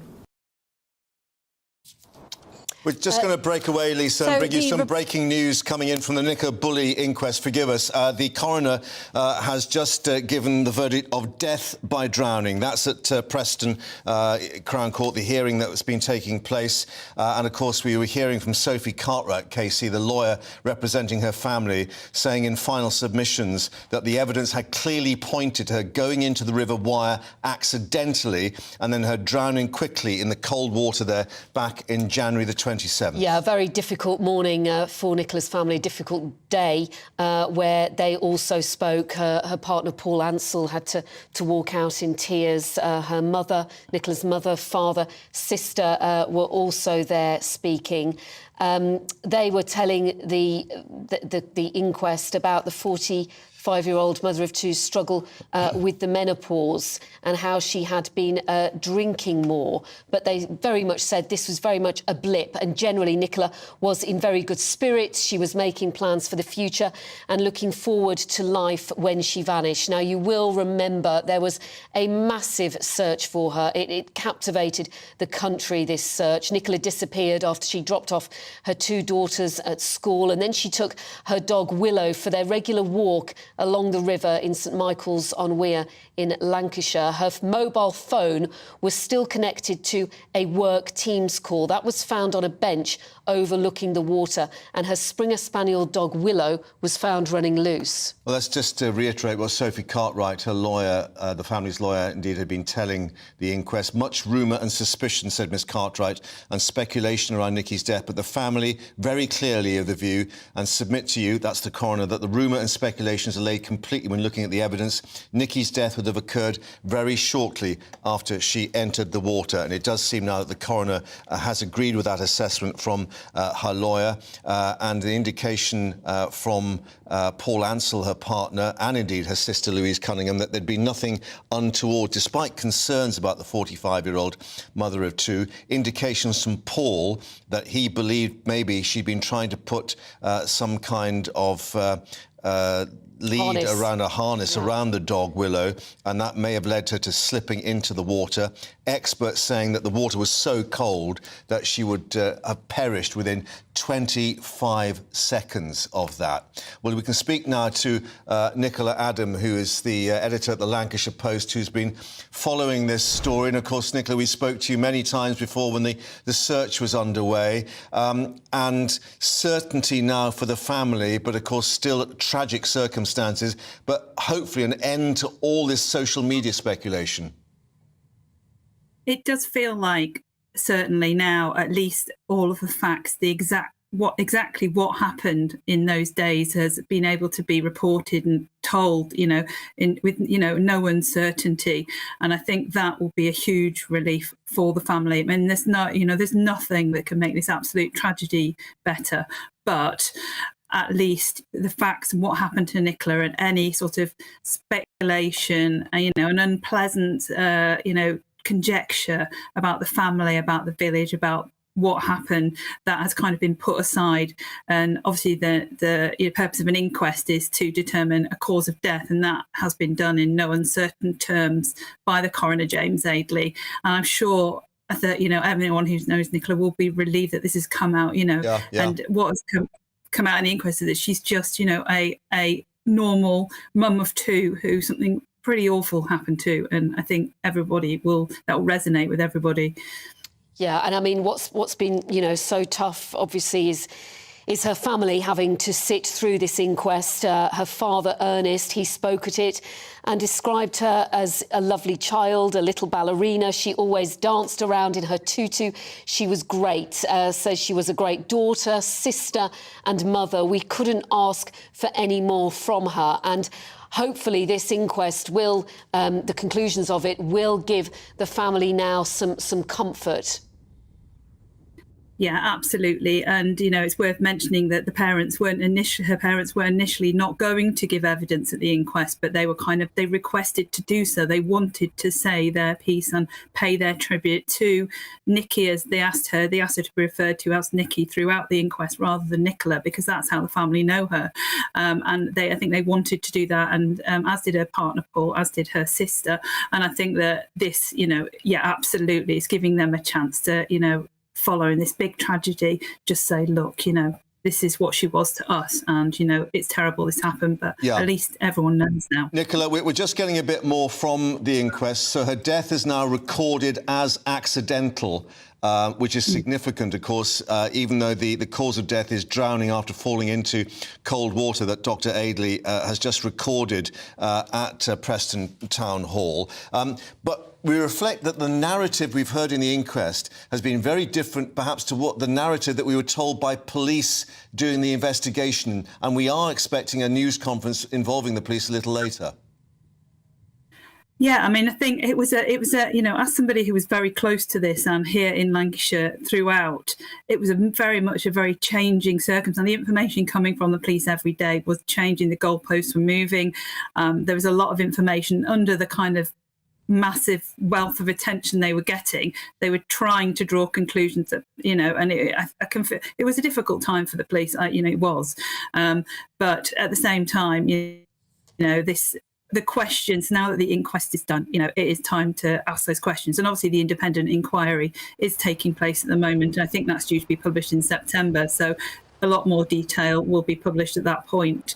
But yeah, there's still questions to be asked, of course. But I think the important thing is today is that we now actually know what actually happened and not conjecture. Yeah. And it was such a surreal time, wasn't it, when all those people descended on the area thinking that they could find Nicola. They knew what had happened, all these conspiracy theories that were coming out and people turning up, actually hindering the investigation. Yeah, I mean, I've never seen I've been a journalist more than 20 years, and I've never seen anything like this. And obviously, you know, it's a different world now with social media. But how can you? It's hard to understand how many people just thought they were invested in the story. You know, a woman from a mum of two from Lancashire, but everybody felt like she was kind of their kind of business, and everybody was theorising and trying to solve it. It was a bit like it was a Netflix series, and they were just trying to chat about it and say, oh, this could have happened, this could happen. It was so intense over social media from every angle, and people just were turning up. I was on the riverbanks and saw numerous, you know, as well. I'm press. You know, I do see the irony. I was there as press, but at the same time, you know, it was. I've never seen anything like it in terms of people just talking into their phones and filming live YouTube videos and on TikTok, etc. It was completely uncontrollable almost. And anyone who's been to St Michael's will know that it is just a quiet, small village. It has quite a big road running through the middle, but you know, if you drive through it now, there's nobody there. It's very quiet. So this was it was hard for the local residents to comprehend. At first, they were obviously shocked that something like this had happened in their midst and grieving, and many of them knew Nikki and her family. And then they grew like, you know, worried about the presence and, you know, genuinely scared of all of this attention. So for the people of St Michael's, how are you going to report this now on the Lancashire Post and bring this together in terms of the complete story now, which is a very different story to that we were hearing originally? Well, we will do what we've tried to do right from the start, which is simply focus on the facts we've been given and information we've been given, and as sensitively as we can. And we've tried to stick to that. We didn't report the majority of the wilder theories all the way through, though, you know, arguably, you know, we could have done that and we would have had greater attention and more page views and all the things that the media want. But, you know, we knew that, you know, 2 weeks later, we will still be here. We're part of this community. We're not just journalists here. Some of our reporters live in the area around St Michael's, and you know, it's not. We still be here. So we didn't want to destroy that relationship, you know, as part of the community. Yeah, Nicola, just to update people who might be tuning into us here on the television and on the radio. If you are just joining us, we just want to update you on the news that Nicola Bulley, the mother of two who disappeared earlier this year, an inquest has now concluded that she accidentally fell into cold water.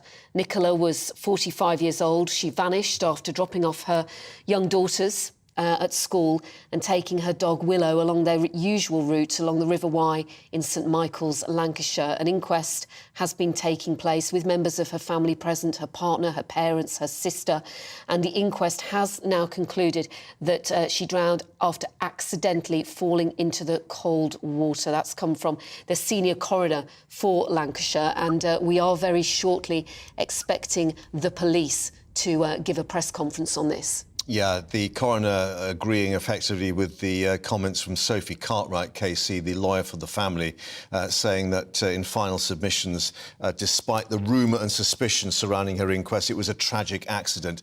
And Nicola Adam, the editor at the Lancashire Post, still with us. I guess the other question is, Nicola, we heard about the many dog walkers and others who use that route along that river. Looking at the evidence now in the inquest, you know, the estimate that maybe Nicola had died within 25 seconds of getting into that water.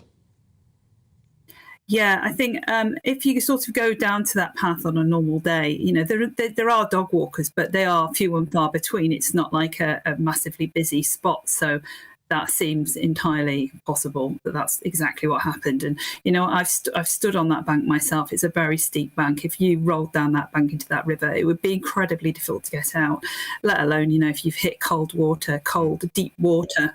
There is a deep water sign right next to there on the bank. You know, I mean, you can't necessarily tell from this visual, but it is very steep.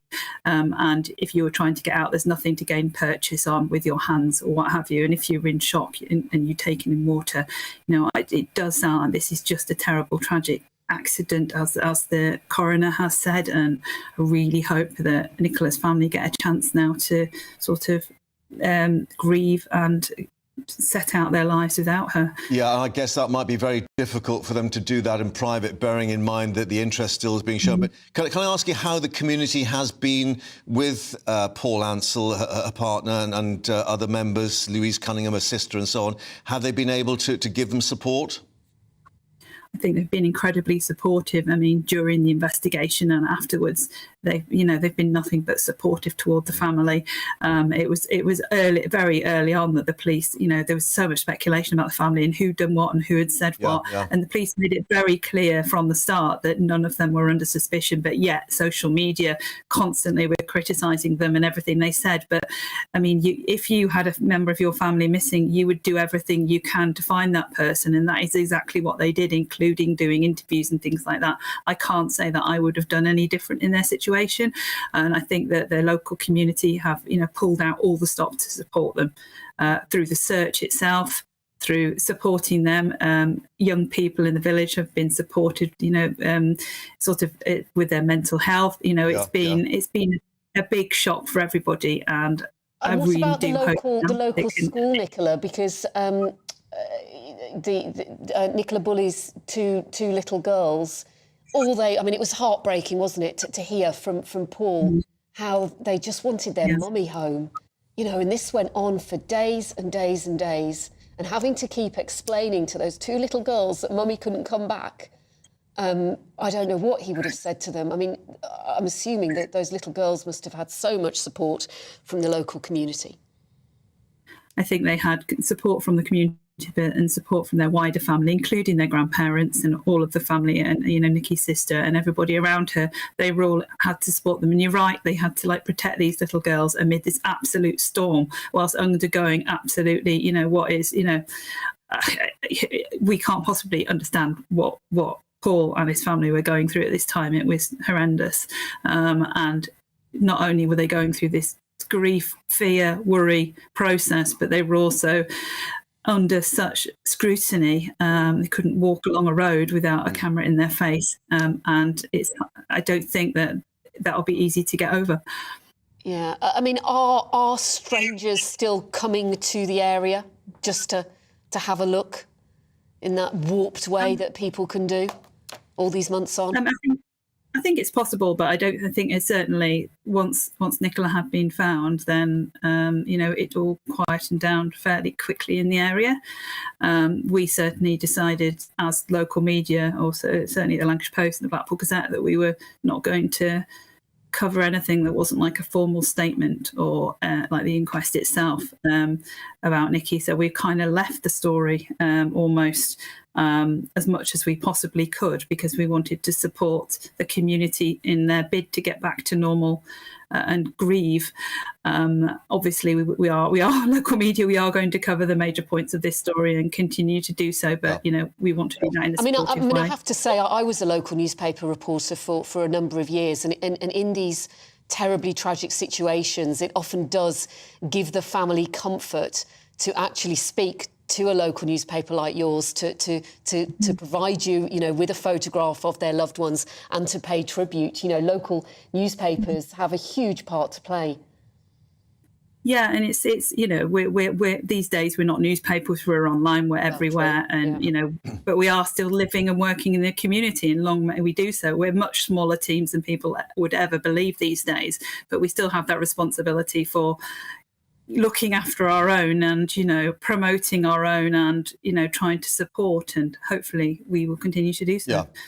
Nicola, we're just going to remind people that we're waiting a news conference, a police news conference, and get an update from Sophie Reaper outside Preston Town Hall. But just to remind you, the senior coroner for Lancashire, Dr. James Aidley, has recorded a death, accidental death, drowning after falling into cold water. Just remind us, you did mention that there is a separate investigation going on into how police handle this matter as well.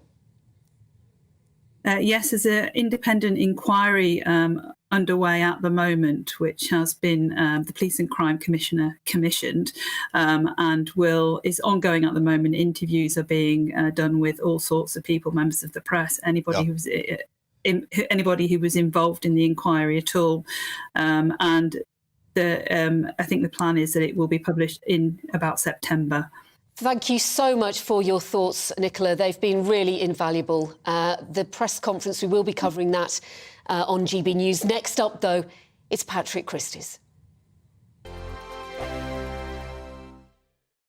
I joined GB News because I was sick and tired of not hearing my views being represented, not just mine, but so many people that I knew and spoke to. I just couldn't get my voice out there. I couldn't say anything. I couldn't do anything. Whatever the narrative was, I kind of had to follow it. GB News is there to provide a voice for those who have been ignored by the establishment media. We think different things, we've got a different style. GB News is here to be optimistic and positive about the future. It's real kind of dynamic and flowing, with the audience very much at the heart of it, like a big family.